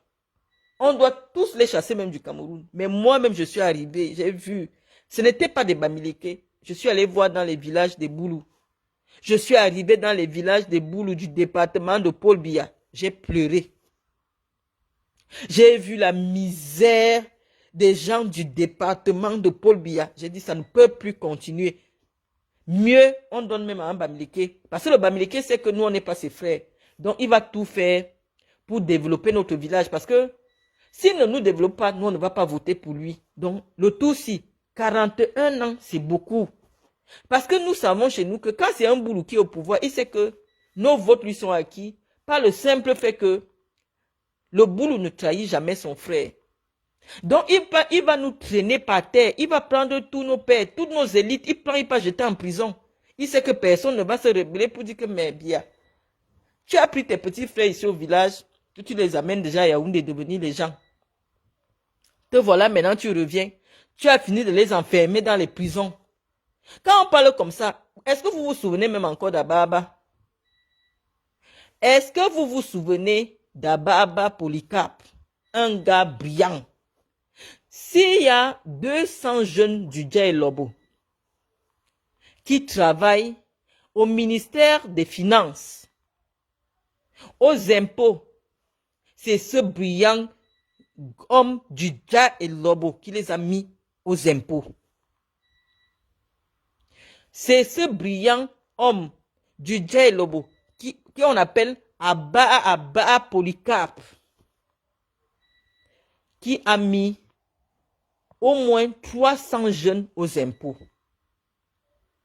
C'est Polycarpe Abba qui les a mis en prison. Comment vous pouvez dire que vous allez revoter bien? Il a déjà quand même fait... Abba a déjà fait peut-être 15 ans de prison. Pourquoi vous ne demandez pas la libération d'une élite? Est-ce que vous savez le nombre d'années qu'il faut pour former un homme de la trempe d'Abba que le régime est en train de détruire? Est-ce que vous savez le nombre d'années qu'il faut pour former une tête comme Abba Polycarpe? Vous ne savez pas. Vous ne savez pas. Mais vous êtes là, vous soutenez quoi? Vous les gens du Djaï Lobo, vous soutenez quoi? Vous soutenez les gens qui vous méprisent. Parce que Ababa, quand il est arrivé, il l'a rempli, s'en foutait. C'est lui qui a créé les histoires qu'on appelle temporaires ou temporaires aux impôts. Il a rempli les jeunes là-dedans. Ces postes-là n'existaient pas. Quand Ababa Polycarpe est arrivé aux impôts, si les recettes étaient de 40 milliards, il a dit, permettez-moi de recruter les jeunes et je vous amène 200 milliards. Le président lui a donné l'autorisation de recruter les jeunes. Les impôts sont devenus efficaces au Cameroun. Avant, on vivait avec la dette. Hein. Mais quand Ababa est arrivé aux impôts, mais le gars a abattu un travail pas possible aux impôts. Il a abattu un travail pas possible. Et quand il a abattu ce travail comme ça, puisqu'il avait besoin des agents, le gars a ramassé les gars dans le Djaï Lobo. Il a ramassé les gars dans le Djaï Lobo. Il a versé, il s'en foutait. Mais les gars ont fait le travail. Normalement, le directeur des impôts, en temps normal, quand il fait, c'est qu'il est comme un commercial. S'il fait gagner à l'État 400 milliards, il a droit à 400 millions. Donc forcément, ça va être quelqu'un qui va avoir de l'argent. Mais on nous dit qu'il part en prison, pourquoi? On dit qu'il voulait déjà devenir président. C'est comme ça qu'avec le mot là qu'on a commencé à tuer les gens. On dit qu'il est allé partir, et pourquoi il est parti rencontrer Sarkozy au Gabon? Donc dans sa tête, c'est qu'il veut déjà remplacer Paul Biya. On a tué ce génie du département du Djaï Lobo. Rien que parce qu'on dit qu'il est parti rencontrer Sarkozy au Gabon et qu'il a envie de devenir président. Ça fait 15 ans aujourd'hui. Je me souviens, moi j'ai habité dans sa minicité. On l'a arrêté en 2008, ou en 2006, ou en 2008, je ne me souviens même plus. On l'a arrêté. On dit qu'il voulait devenir président. Il est en prison depuis 16 ans aujourd'hui. Depuis quand on arrête quelqu'un parce qu'on dit qu'il veut devenir président? On a trouvé des histoires, ça a fait que... Je vous dis qu'ici en France, quand quelque chose concerne déjà l'argent du contribuable, on vient seulement saisir tout ce que tu possèdes. On te fait avoir 1 an de prison, tu sors. Parce qu'il faut quand même limiter la responsabilité de la personne qui a la signature. Il a signé 7. Mais est-ce que dans l'argent qui est détourné, il est le seul qui prend ça? Non, il y a des gens, il est simplement responsable des gens qui n'ont pas fait leur travail. Donc les peines suisses, les peines mortifères que la justice camerounaise donne aux gens, des peines politiques, ça n'a pas de sens. Si Ababa a eu l'argent, l'État du Cameroun a la possibilité de faire saisir ses biens, de faire saisir les biens de ses enfants, de poursuivre même l'argent, même s'il a caché. Ou je vous dis déjà que ce n'est pas possible de venir cacher l'argent en Europe. Ce n'est pas possible. Les Blancs, pour qu'on accepte 1000 € dans ton compte, un, tu dois avoir une résidence fiscale en France. De deux, ils doivent savoir où vient ton argent. Donc, ce n'est pas possible qu'ils soient venus garder l'argent en Europe. À un moment donné, quand les gens viennent faire campagne là-bas chez vous dans le Djelobo, vous vous dites que non, on revote encore. Demandez-lui que mais Ababa est où? Ababa, c'est son neveu. Comment tu peux laisser ton neveu 16 ans en prison si tu es un être humain? Il a pris un peu, oui. Même s'il a pris, il n'a pas pris, oui, il a compris la leçon. Mais on ne détruit pas un Ababa. Vous êtes comment? On ne détruit pas un Ababa. On dit, tu as volé, tu ne peux plus, tu ne seras pas ministre, et on arrache tout ce que tu possèdes. C'est déjà beaucoup. Mais le détruire comme ça, parce qu'on veut seulement qu'il meure en prison, il a fait quoi? Regardez du côté de Chantal. Il y a un de ses oncles là qui était DGB, je ne sais pas qu'on l'appelle, qui a conçu une terrible maison là, Antoine Samba. Antoine Samba a travaillé quand il dit qu'il vend le cacao, mais le gars là a un argent fou. Mais personne ne l'a jamais inquiété. Il a un argent fou, il est DGB, on l'a encore nommé même encore dernièrement, le gars est lourd. L'argent qu'Antoine Samba a, Ababa n'a jamais eu le quart de cet argent. Ababa n'a jamais eu le quart de l'argent que Antoine Samba a. Et attends qu'Antoine Samba n'a jamais été ministre. Nous on dit que les petits ne peuvent pas laisser le pouvoir, ou alors redemander le pouvoir avec des choses comme ça. Soit vous avez le pouvoir, soit vous ne l'avez pas. Avant, si tu veux te représenter, tu sors d'abord tous les gars petits de prison parce que il n'y a plus d'enjeu. Toi, tu veux te représenter en 2025 avec tous nos frères en prison. Et on va voter pour toi comment? On ne peut plus. C'est bon, puisque nous on est sûr que qu'il pleuve, qu'il neige, qu'il vente, ça c'est pas un régime qui peut finir à 7 ans de règne. Donc ça ne sert plus à rien. Il faut libérer nos frères qui sont en prison. Il faut les libérer. Et si vous ne libérez pas, nous on ne vote pas pour vous. C'est simple. Regardez un gars comme Mbongo. Mbongo a occupé. Non mais c'est d'abord un mec brillant. Il était tellement sûr de ce qu'il... C'est-à-dire qu'il est brillant. Quand tu vois Mbongo, tu vois un homme d'État. Tu vois Mbongo, tu vois un homme d'État. Mbongo a été directeur de cabinet civil. On n'a jamais dit que Mbongo prend l'argent des gens pour qu'on le nomme. C'est le seul directeur de cabinet civil qui est sorti. On n'a jamais dit qu'il taxe les gens, il prend l'argent des gens, il fait les choses mauvaises et tout ça. Il a été directeur. Les Camerounais ne se souviennent même plus. Mais Mbongo a été directeur de cabinet civil au Cameroun. Très jeune. Et je vous rappelle que Mbongo a presque grandi dans la maison du président, quand le président était premier ministre. Donc, Mbongo est comme son propre fils. Donc, Mbongo est directeur du cabinet civil. On trouve qu'il travaille bien. On le nomme ministre. On le nomme d'abord délégué général à la Sûreté nationale. Délégué général à la Sûreté nationale, je ne sais pas combien de gars du Djelobo Mbongo a mis à la police. Il a modernisé, c'est-à-dire que Mbongo est le père de la police moderne. Il a modernisé la police. Il a mis les gars petits comme ça à la police. Il a rempli. Il a amélioré les conditions de... Avant, les policiers étaient considérés comme les chiens au Cameroun. Ils n'étaient pas différents des enseignants. Tu vois un policier, tu vois ses habits percés, tu dis même que celui-ci travaille pourquoi. Mais Mbongo est venu donner les lettres de noblesse à la police camerounaise. Et les autres ont seulement récupéré pour s'appeler maintenant père de la police. Mais c'est Mbongo qui a amené la police moderne. Quand tu voyais les jeunes gars commissaires désormais, les gars étaient frais. Parce que Mbongo a amené un vent nouveau à la police. Le président a dit qu'il travaille bien. On l'a nommé ministre de la Défense. Je ne sais pas, vous voyez le parcours d'un gars. Ministre de la Défense. Le gars est parti là-bas. Si on connaît aujourd'hui le génie militaire, c'est Mbongo qui a révolutionné le génie militaire. L'armée était partout pour arranger les routes. On avait l'impression que le ministère de la Défense est devenu le ministère des Travaux publics.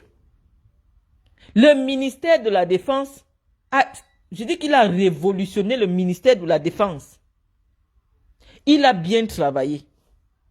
Le président a dit que ok, tu travailles bien. Tu travailles vraiment bien. Va t'occuper du problème des transports. C'est-à-dire tout ce qui est les avions, les trains et tout ça. Essaye un peu de gérer parce que tu es mon meilleur soldat. Le président l'a nommé ministre des Transports. Il est au transport tranquillement. On l'envoie. Je ne sais pas qui a créé cette histoire. On dit que va représenter le président en Chine.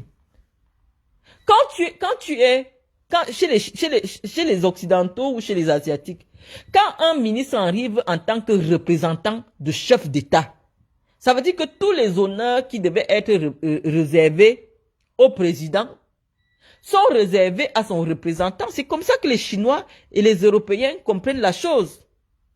Les gens sont partis avec Mbongo en Chine. Ils ont filmé Mbongo pendant que on avait demandé qu'il fasse la revue des troupes. Des revues des troupes armées de la Chine. Donc normalement, déjà lui c'est un énarque qui sort de l'ENAM. Donc il a fait son service militaire. Il sait comment on fait la cadence. Devant l'armée, quand tu fais la revue des troupes, le gars a fait la cadence. Les gens ont pris la photo. Ils sont venus avec Yaoundé. Dit que regardez le gars, il a déjà les allures présidentielles. Il veut déjà prendre le pouvoir. On doit le mettre en prison. On ne sait pas ce qui s'est passé. On est venu arrêter Mbongo. Mbongo est en prison. Non seulement il est en prison, mais on prend sa femme, on met en prison avec lui. On dit qu'il veut le pouvoir. On dit, parce que si on veut prendre tout le monde qui a volé, je ne sais pas. Quand moi je vois les enfants de Madame Chantal Biya, ils ont à peu près 30 ans, mais les gars roulent dans les voitures de 200, 300 millions, ils ont un argent pas possible. On dit qu'ils font les marchés. Si on veut commencer à fouiller que qui a pris l'argent du Cameroun, qui n'a pas pris, je ne sais pas qui ne va pas aller en prison au Cameroun. Je ne sais pas, mais on dit qu'il a pris l'argent avec sa femme. Il est en prison actuellement avec sa femme. C'est-à-dire qu'on détruit psychologiquement. Parce que vous ne savez pas ce que c'est que la prison. Quand un homme est en prison et sa femme est dehors, de temps en temps, elle lui apporte à manger. De temps en temps, elle remonte un peu le moral. Mais quand toi, tu es en prison et tu vois encore ta femme en prison, c'est qu'on veut seulement te tuer. On veut finir avec toi. Et c'est ce qui arrive actuellement à cet homme du Djai-Lobo qui a rempli les gens dans l'armée, qui a rempli les gens à la police, qui a rempli les gens partout. Et vous du Djai-Lobo, vous voulez vous asseoir, parce qu'il dit que si on ne libère pas nos frères, nous on n'est plus là. On n'est plus là. C'est simple parce que, voilà Franck, on dit que Franck veut le pouvoir, pourquoi on n'arrête pas Franck? Est-ce que c'est un crime de dire que si le père est fatigué, vu mon parcours, puisque Mbongo a le parcours que Paul Biya, à peu près, hein, parce que Paul Biya n'a pas été ministre. Voilà la seule chose que Paul Biya a été directeur de cabinet civil, secrétaire général, premier ministre. Mais Mbongo a eu le parcours que Paul Biya a eu à l'intérieur de l'administration camerounaise. Donc, en principe, lorsqu'on dit qu'on regarde les profils présidentiables, il avait le profil. Est-ce que vous empêchez les gens d'avoir l'ambition? Si vous dites que même sa façon de marcher, même sa façon de saluer, il veut déjà saluer les gens comme le président. Mais il a grandi dans la maison du Paul Biya. Mbongo a grandi parce qu'il venait souvent suivre les Louis Paul Moutazé. Donc, il a grandi avec les Louis Paul Moutazé dans la maison de Paul Biya. Tu vis chez quelqu'un, à l'époque, Paul Biya n'avait pas d'enfant. Donc, ils ont pris les manières du président. Quand vous voyez Franck marcher, quand vous voyez Franck parler, Franck parle comme Paul Biya. Parce que quand tu vis avec quelqu'un, un moment, tu prends ses mimiques. Donc, ce n'est que normal si Mbongo commence à marcher comme Paul Biya, à parler comme Paul Biya, à voir la gestion. Il a grandi dans la maison de Paul Biya. Il fait quoi en prison? Et on lui donne combien? 30 ans de prison. 30 ans de prison. Or, ses maisons sont visibles. Ses avoirs sont visibles. Quand tu prends un homme de 62 ans, tu lui donnes 30 ans de prison. Il a fait quoi? Vous les boules, c'est pour vous que vous les petits, parce que c'est à vous que je suis en train de parler là maintenant, parce que c'est vous, j'ai pas envie de dire que vous avez le problème. Les Camerounais, ont déjà trop souffert. Quand on prend quelqu'un comme Bongo, on lui donne 30 ans de prison. Alors que nous tous nous voyons, les gens qui poussent les châteaux tous les jours, tu vois quelqu'un dit que oh, après le gars a des milliards et tout. Tout cela, si on commence à vouloir vérifier, personne n'a une boutique, personne n'est un héritier, personne n'a rien fait. Tous ont des maisons au golf, ils ont des maisons partout. Mais pourquoi c'est seulement les jeunes du Djei Lobo qu'on arrête? Et vous du Djei Lobo, vous venez encore vous asseoir pour dire qu'il y aura la campagne, pour dire que non, non, non, on doit encore voter. Il y a 0 vote. 0 vote. On ne vote pas. Moi, je ne fume pas le chanvre. Karine Nikez à Bossolo. Nous, on dit 0 vote. Parce qu'on ne peut pas prendre quelqu'un. On ne peut pas prendre quelqu'un, un haut commis de l'État, qui a peut-être commis des fautes de gestion. C'est normal. C'est-à-dire que quand tu as sous ta responsabilité des très gros budgets à gérer, par exemple, quand on te parle du budget de l'armée, je crois que c'est soit le premier budget, hein, soit le deuxième budget de l'État du Cameroun. Forcément, si on ne contrôle pas, si on ne met pas un système de contrôle, on n'informatise pas tout le système, qui est peut-être un guichet unique de ceci, oui, il y aura toujours des dérives. Donc, ce n'est pas la faute du ministre, c'est la faute hein, soit du premier ministre, soit du chef de l'État. Il doit dire, désormais, tous les marchés de l'État sont payés à un seul endroit. Désormais, l'ordonnateur de tout ce qui concerne les marchés de l'État, c'est une seule personne. On vient seulement vous livrer. Il n'y aura plus les détournements. Je parle de manière simpliste parce que malheureusement, il y a aussi des gens qui n'ont pas trop étudié, qui veulent m'écouter. Quand vous voyez une Amazon qui s'assoit pour dire qu'elle vient m'écouter, vous voyez un peu le niveau où je suis. Donc pour vous dire qu'il y a des gens qui n'ont pas traversé même le CP, qui sont sur ma page et qui veulent bien écouter ce que je dis. Je dis que nous, dans le Djei Lobo, moi, je parle pour moi, hein, et des gens qui me suivent. Nous, on a dit que si Ababa n'est pas dehors, si Mbongo n'est pas dehors, si Bemengue n'est pas dehors, nous, on ne vote pas. Nous, on ne représente rien dans l'échiquier électoral. On ne représente rien. Donc, ce qu'on dit, ce que moi-même je dis, même ça s'arrête seulement sur ma page Facebook. Mes diplômes du dimanche, avec mes diplômes du dimanche, je suis en train de dire que il faut que Biya quitte le pouvoir en libérant ses propres frères qu'il est venu ramasser dans nos villages, qui les amène devenir des hommes à Yaoundé.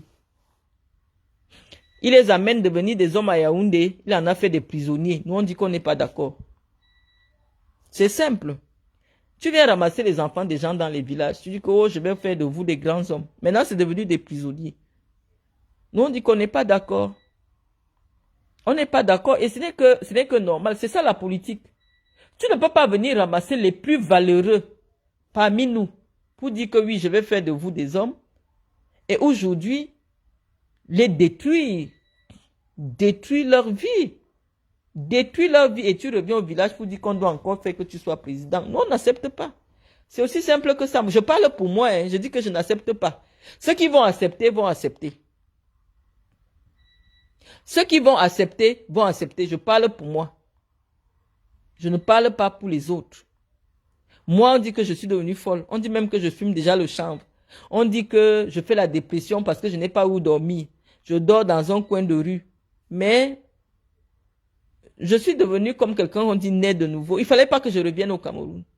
Parce que quand j'étais ici en France, je sors avec ma voiture, mes enfants se soignent et tout. Oh, j'étais à fond derrière vous. Mais quand je suis venue, j'arrive à l'hôpital du district de Samolima. Il n'y a pas une couveuse. Les femmes accouchent sur une table en bois. J'étais dépassée. J'étais dépassée. J'ai dit que Seigneur, nous, on a eu le pouvoir pendant 40 ans. On dit que le monsieur qui dirige ce pays est né ici. On dit non, c'est pas possible. Ce n'est pas possible. Nous, on dit que ce n'est pas possible. Soit nous, on a eu le président, soit on n'a pas eu le président. Serge Tamba, Je vais te répondre parce que tu m'as envoyé ta vidéo. Je sais que toi et moi, on est tellement amis que malheureusement, on sait que tu fais les vidéos, il fallait me répondre. On est tellement proches, toi et moi, que tu n'as pas voulu me toucher. Mais j'ai quand même écouté ta vidéo et j'ai voulu te répondre. Serge Tamba, c'est toi qui as fait la vidéo de la route qui va à Samelima. Tu as pleuré ou tu es devenue une pleureuse professionnelle, c'est-à-dire que les gens te payent pour venir pleurer pour les causes sur Facebook. Mais c'est ta vidéo qui m'a fait mal, Serge Tamba. Tu as pleuré quand tu as vu la route qui amène dans le village du président. Je t'ai vu couler les larmes. Et comme moi, je ne suis pas comme toi, je ne peux pas me mettre à pleurer. La seule chose que je dis, c'est que vraiment, notre frère a été président. La pire route départementale, c'est ça qui va dans notre département. Et nous, on dit que soit il est président, soit il n'est plus président. Et s'il n'est plus président, d'ailleurs, même s'il va encore être président, nous, on n'est plus là. Pourquoi ça vous fait mal? Parce que la pire route départementale, moi, je vois les routes qui mènent dans les villages du président, des présidents africains. C'est la seule route qui doit être même en autoroute. Parce qu'en principe, sur le plan de la sécurité, il aime aller dans son village en voiture. Donc, et lui, quand il vient, il est en cortège. Les gars sont à 180 à l'heure. Donc, en principe, c'est la route même où il devait avoir l'autoroute. Pas pour faire plaisir aux populations, mais pour protéger le chef de l'État. Mais quand tu vois la langue de chat, comme Zuman te dit souvent, la langue de chat qui vient à Samelima, c'est un problème. Nous, on se dit que soit vous utilisez seulement notre frère comme mascotte, mais c'est vous qui gérez. La preuve est que vous vous en foutez de lui-même. Vous en foutez de lui. Vous savez qu'il ne peut plus signer le remaniement. Donc vous faites comme vous voulez. Vous vous en foutez même de lui. On a vu dernièrement. Est-ce que sa voiture n'est pas venue tomber en panne au 20 mai? Est-ce qu'il faut encore une preuve pour nous montrer que vous vous en foutez du président?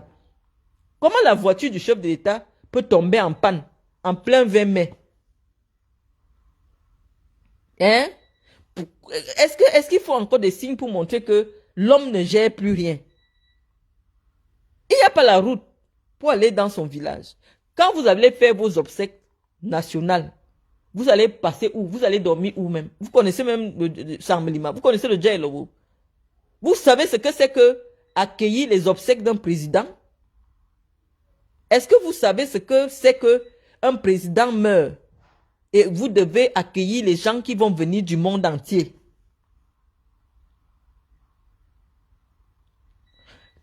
Quand vous voyez Samelima, j'appelle les gars de Samelima ici, les D4, venez un peu vous asseoir ici. Quand vous-même vous voyez la ville de Samelima, est-ce que c'est une ville qui peut accueillir un grand deuil? Les gens vont dormir où? Les gens vont manger quoi?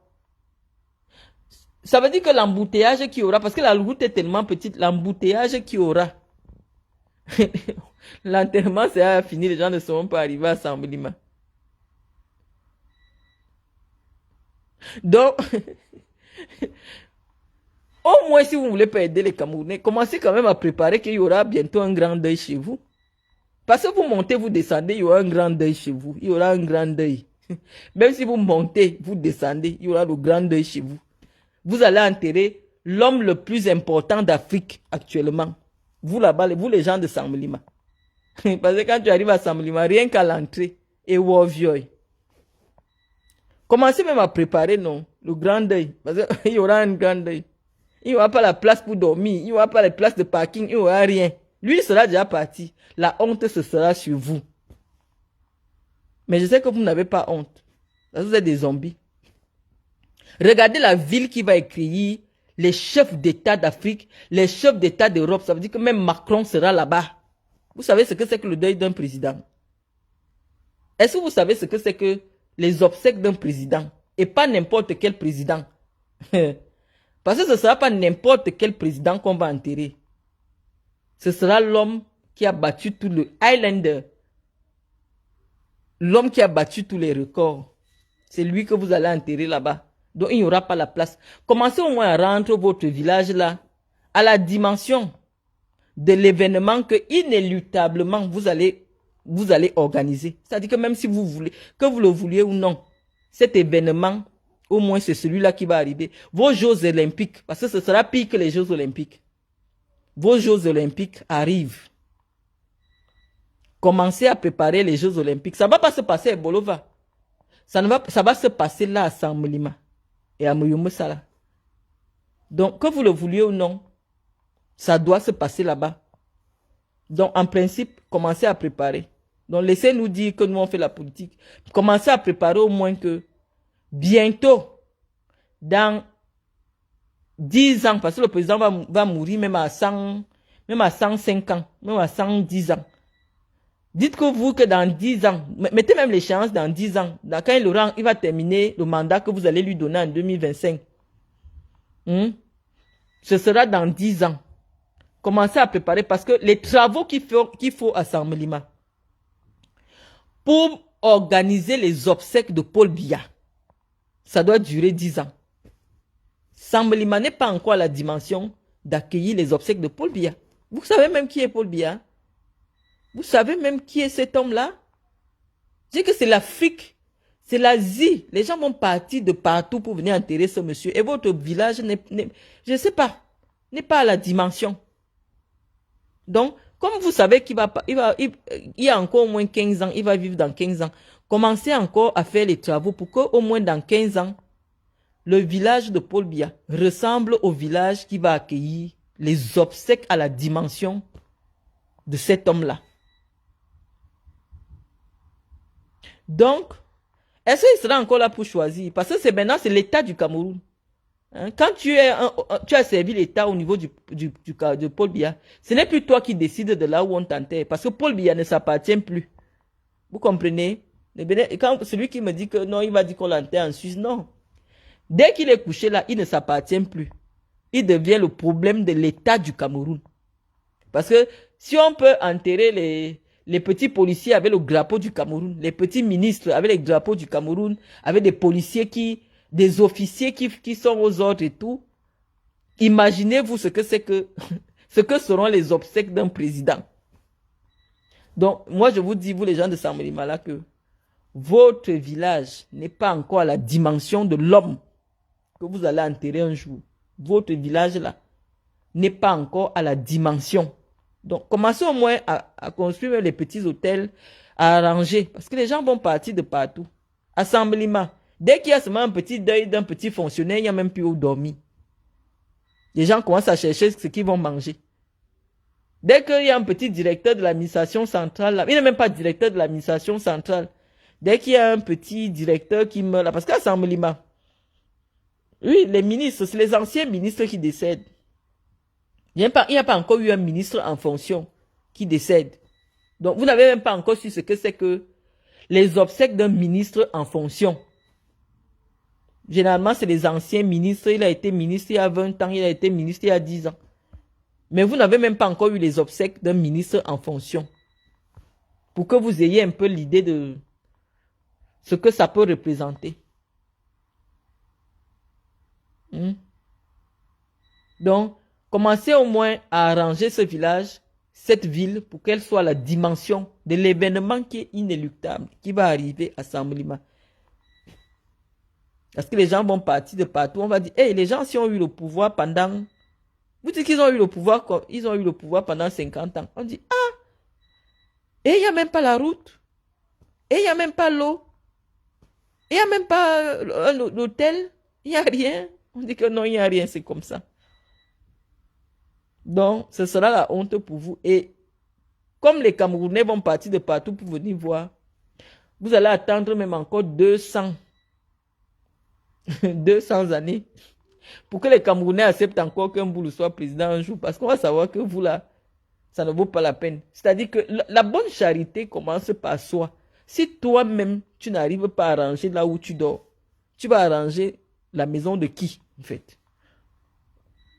Si toi, tu n'arrives pas à bien arranger où tu dors, tu vas aller arranger chez qui?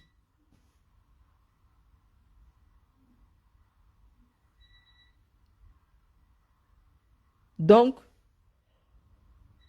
j'ai dit que tous les jours, on va commencer à venir sensibiliser à travers. On commence comme si c'était les petits japap, mais on sensibilise pour dire que les Camerounais ne sont pas la dimension de Paul Biya. Actuellement, les ministres s'en foutent de Paul Biya. Chacun fait comme il veut. Qui viennent nous expliquer pourquoi les routes ne sont pas terminées? Qui viennent, les ministres, comment on peut faire? Regardez ici en France.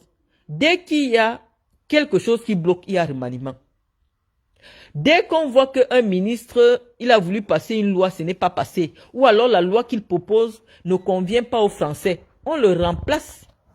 On change même les premiers ministres ici, quitte à aller apprendre les enfants. Pour mettre les enfants premiers ministres. On change. Pourquoi? Parce que on ne peut pas continuer avec un gouvernement qui ne marche pas. Si le président continue à maintenir son gouvernement qui ne marche pas, qui ne résout pas les problèmes des Camerounais, qui ne propose rien pour améliorer les conditions de vie des Camerounais, pourquoi ce gouvernement ne change pas? Ça veut dire que s'il ne change pas le gouvernement, ça veut dire qu'il est d'accord avec ce que le gouvernement fait. Et donc, s'il veut être solidaire de ce que le gouvernement, que moi je vois, le gouvernement qui fait boire l'eau des mares aux Camerounais, bah, moi j'estime alors qu'il ne doit plus rester au pouvoir. On ne peut plus, il ne peut plus se représenter. Il ne peut plus se représenter, donc il n'a plus la main, le président n'a plus la main. Actuellement, là, regardez le Cameroun. Normalement, il y a des ministres qui devaient sauter, hein, en principe. Hein, parce que un ministre trouve des solutions. Même si l'État n'a pas les moyens, il trouve des solutions, il cherche des partenariats. L'État a même déjà tout mis, tout l'ordonnancement juridique pour permettre à l'État de lier des partenariats avec les privés. Ça veut dire qu'il y a beaucoup de solutions pour aider les Camerounais. Hein? Donc, si on ne trouve pas de solutions pour aider les Camerounais, ça veut dire que la machine grippe. Et moi, j'ai trouvé là où la machine grippe, c'est que le président n'est plus là. Parce que c'est devenu la cour du roi Péto. Et quand c'est la cour du roi Péto, ça veut dire que celui qui devait diriger n'a plus la main. Vous savez, les gens s'en foutent. Il n'y a rien. Tout le monde dit que nous aussi, tout le monde attend. Mais on ne peut pas attendre indéfiniment. Les Camerounais ne peuvent pas attendre indéfiniment. Donc les Camerounais doivent répondre en 2025 pour ou contre le fait qu'on boive l'eau des mers, de la mare d'eau. C'est-à-dire que là où le porc se lave, c'est là que tu vois l'être humain venir pousser comme ça les cacas du porc pour chercher l'eau à boire. C'est pas sérieux. Hein? Ce n'est pas sérieux. Donc ne prenez pas ça. Si vous prenez ça comme une affaire personnelle de Marlène Mfoutou, vous vous êtes trompé de débat. Et on vous a trompé encore à nouveau. Moi j'ai été là-bas. J'ai été là-bas, je viens de passer 3 ans là-bas. Et c'est à cause de tout ce que j'ai vu. J'ai dit, même Dieu ne va pas me pardonner. Moi, je crois en Dieu. Hein. Même Dieu ne va pas me pardonner. Parce que Dieu m'a donné, ce n'est pas tout le monde qui a la puissance que j'ai. C'est-à-dire que vous êtes sur Facebook. Les mêmes choses que je dis, vous avez dit, tous les jours, vous faites les directs, vous dites la même chose. Mais comme c'est moi qui parle, j'ai l'impression que je suis allé secouer, je suis allé toucher. La preuve en est que quel est votre premier réflexe? Oh Marlène, ils vont te tuer. Oh Marlène, ils vont te tuer. Oh Marlène, ils vont te tuer. Ce n'est que ça que vous me dites. Parce que vous savez que le tout, si j'ai cassé le vrai papo. Oh, c'est la même chose que vous dites. Hein. Tous les jours. Sauf que il y a des personnes, quand ça vient d'eux, ça prend une autre dimension. Et je sais que sur ma page, s'il y a 20 000 personnes, il y a 10 000 jeunes de Samblima. Je dis aux jeunes de Samblima que l'histoire vous en voudra. L'histoire. C'est-à-dire que vous allez répondre devant l'histoire. Je suis venu souvent vous rencontrer là-bas. Tous mes petits frères là, celui qui a un niveau moyen, il a la licence. Mais les gars sont là, même faire la moto, ils n'arrivent pas. Quand vous les voyez souvent aller casser les bamouns là, ils disent que même louer l'espace pour faire la boutique. Les boutiques à Samblima sont à 80 000 francs par mois. Qu'est-ce que tu vas vendre à Samblima pour louer une boutique à 80 000? Donc les gars sont là, ils sont au chômage, ils boivent l'alcool. Et dès qu'ils veulent se plaindre, on envoie 2 ou 3 personnes les amadouer. Ou comme ça, comme ça, comme ça, comme ça, comme ça, comme ça. Ces gens ne sont pas sérieux. Ils ne sont pas sérieux. C'est pour ça que vous avez toujours vu à chaque fois, dès qu'il y a une petite étincelle à Samblima, ça prend feu. Parce que dans tout le Cameroun, il n'y a pas une ville qui a un taux de chômage. Je dis que, comme Samblima, Je suis arrivé à Sambalima. Il n'y a pas un bon salon de coiffure. Que bon, une femme peut sortir de l'Europe. Elle vient aussi dire qu'elle est dans la ville de Chantal Biya, la plus belle première dame d'Afrique, qui est belle, qui a 1 mètre, qui a 2 mètres, la plus belle première dame d'Afrique. Il n'y a pas un salon de coiffure. Je vous dis qu'à Sambalima, les petits salons de genre, comme pour, qui a même un très beau salon là, comme pour Emma Louès. Même si Chantal ne veut pas mettre son nom, qu'elle ne veut pas qu'on dise que c'est elle. Elle peut... J'ai vu un moment Brenda vendait les perruques. Elle peut faire en sorte que Brenda ouvre un très beau salon de coiffure qui a un espace qui forme les filles de Sambalima et il y a un espace où les gens se coiffent. Toutes les semaines à Sambalima, les gens viennent et tout. Tu pars à Sambalima, même pour coller les ongles, il n'y a pas là où on colle les ongles. Lorsque je leur avais fait la conférence sur la formation et tout, je leur expliquais que en termes de taux de bénéfice, rien ne donne l'argent comme le fait de coller les ongles. Parce que tu achètes les ongles à 250, la colle à 100 francs, mais quelqu'un te paye 5000. En termes de pourcentage de bénéfice, c'est très élevé. À Sambalima, il n'y a pas un endroit où tu peux, un beau salon, où tu peux aller t'asseoir, on te fait les ongles, on te fait les pieds, on te masse, on te coiffe bien les belles perruques. Comme par exemple la fille qui a l'atelier de la lasse. Un tel institut qui forme et qui fait travailler, en termes d'investissement, ne nécessite pas 20 millions. Mais ces femmes-là ont préféré mettre Aline Zomo, Lolo Pipi. Bon, elle m'a encore rien fait. Lolo Fodja, dans l'avion, pour aller sauter à la canne, au lieu d'investir dans un centre de formation des métiers de la beauté pour la jeune femme du Djailobo. Les filles de Djailobo sont comme ça. Il n'y a rien, il n'y a que la bière. Et quand elles finissent de boire, elles s'asseyent, elles insultent. Elles ne savent même pas qu'elles ont une première dame. Elles ont une belle sœur, on dit que c'est la plus belle femme d'Afrique. Ils devaient avoir les meilleurs centres de formation de la beauté. Ils devaient avoir les meilleurs centres. Parce que vous avez quand même la plus belle première dame de l'Afrique. Donc, en principe, quand on vient dans sa belle famille, parce qu'il y a déjà sa famille, on devait trouver vraiment les belles boutiques, en fait, même si ces boutiques lui appartiennent, mais quand quelqu'un vient, que ce soit les petits Champs-Élysées, les filles allaient même partir de Sambalima pour dire que non, si tu veux les beaux sacs, c'est à Sambalima. Les filles allaient partir de Yaoundé pour venir découvrir Sambalima. Hein? Non, Lolo, excuse-moi, pardon. C'est parce qu'à force d'entendre que Lolo pipi, pardon, excuse-moi. Lolo Fodja, je l'aime bien, hein, elle est très belle. Je l'aime bien. Lolo, j'aime bien Lolo. Elle est intelligente, même comme elle n'a pas été à l'école, mais elle est intelligente. J'aime bien Lolo. Donc, Lolo, pardonne-moi. C'est sorti Lolo pipi parce que je voyais les gens écrire Lolo pipi. Pardonne-moi. Donc, j'ai déjà demandé pardon 10 fois à Lolo. Pardon, Lolo ne me clash pas. Donc, j'étais en train de dire que, en principe, même si la première dame n'a pas poussé l'école loin, elle connaît les choses de la beauté. Elle devait penser à la jeune fille du Djailobo. Et dire que non, comme elles sont là, elles sont soulades, elles boivent l'alcool en longueur de journée, elles font les pères, elles ont les 10 enfants, 10 pères. Je vais leur créer un petit centre de formation, au moins pour coller les laisses frontales, pour coller ceci. Et quand elles finissent, elles peuvent avoir une petite subvention de la mairie pour ouvrir leur propre petit salon et tout ça. Il n'y a rien. Donc, vous ne parlez pas à quelqu'un qui est en Europe, qui n'a jamais mis les pieds au Cameroun. Mais moi, je sors de là. Donc, je sors de là. J'ai mal. Je ne peux plus être là. Non, je dis ma part de vérité. Je tourne le dos. Moi, je ne viens plus là-bas. Mais je vous dis ma part de vérité. Devant Dieu, j'ai été là-bas. Je vois les jeunes filles de Sambalima. J'ai pitié. J'ai pitié.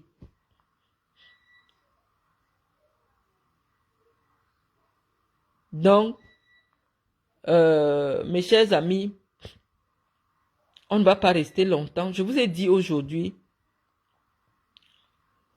ce qu'il y avait à vous dire en ce qui concerne l'interpellation des femmes artistes des hommes de radio. Euh, ils appellent Marlène, Marlène, Marlène, Marlène, Marlène. Parce qu'ils me sentent tellement proche d'eux alors qu'ils ne m'ont jamais vu. Hein? Marlène, Marlène, Marlène, Marlène. Non, le problème, ce n'est pas Marlène. C'est pour ça que je dis que les jeunes Camerounais, on a pris vos cerveaux. On a enterré ça où? On a enterré dans toutes les poubelles qui sont à Yaoundé là. Ce sont vos cerveaux qui sont dans les poubelles là. Le problème, ce n'est pas moi. Le problème n'est pas que je parle comme je veux à la première dame. Elle est la première dame, mais c'est ma belle-sœur. Elle est première dame, c'est pour les Camerounais. Vous êtes sûr que je suis camerounaise? Mais je parle à ma belle-sœur. Elle sait que les belles-sœurs dans le Djelobo, elles parlent comme ça. C'est pas parce que je parle à travers mon téléphone. C'est ma belle-sœur, je m'en fous. Donc, minimisez-moi. Ne parlez plus de moi. C'est pas moi qui suis le problème. Allez vous occuper de votre pays. Laissez-moi dire ce que je veux. Essayez un peu de m'isoler. Comme j'entends que maintenant le mot, quand elle ne veut pas de toi, quand Chantal ne veut pas de toi, elle appelle ces gens et dit que isolez tel, isolez. Je ne veux plus que les... Isolez tel. Comme le mot c'est isoler maintenant. Isolez-moi un peu. Ne venez plus. Ne me donnez pas le pouvoir que je n'ai pas. Parce que c'est vous qui attirez la violence dont je suis souvent victime. Les gens savent que Marlène est une personnalité écoutée. Que les gens l'aiment, que les gens ne l'aiment pas, qu'il soit de l'opposition, qu'il soit proche du régime. Tout le monde écoute Marlène. Donc, si on montre aux gens que Marlène n'a rien, c'est une pauvre fille qui n'a rien à manger, elle n'a rien avec ses faux diplômes du dimanche, les gens n'iront plus l'écouter. Hein? Or, les Camerounais aujourd'hui doivent comprendre que chacun de nous a son jour où Dieu va l'appeler. Ça veut dire que tu parles, tu seras appelé. Tu ne parles pas, tu seras appelé. Tu fais la politique, tu meurs. Tu ne fais pas la politique, tu meurs. Vaut mieux mourir en faisant les choses que tu aimes. Vaut mieux mourir en laissant un souvenir. Parce que les boulots connaissent la chanson qu'on dit Binga Zukolo Signou te Keyene. Ajangemi Sanate te amos. Zamba yolon bidveye be akoblo. Bot baye simsan ve mam binga bo. Bot baye simsan. Bot baye simsan. Bot baye simsan ve mam binga bo. Zamba yolon bidveye be akolo. Bot baye simsan ve mam binga bo. Ça veut dire quoi? Que quand Dieu va nous appeler, nous allons disparaître comme si on n'a jamais existé. Mais les gens ne se souviendront que de ce que nous avons fait quand nous étions vivants. Donc c'est le moment pour le président de la République, son Excellence Paul Biya, de nous laisser un très bon souvenir de lui. Parce que les gens, dans 30 ans, les gens ne se souviendront plus de lui, de sa personne, de comment il était. Les gens se souviendront des actes qu'il a posés. Donc, sur ce, je vais vous laisser. Je sais que vous aimez m'écouter. Je peux parler. Sauf que ma page n'est pas monétisée.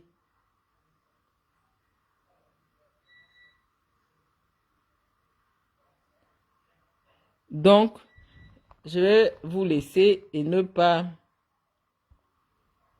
rester longtemps.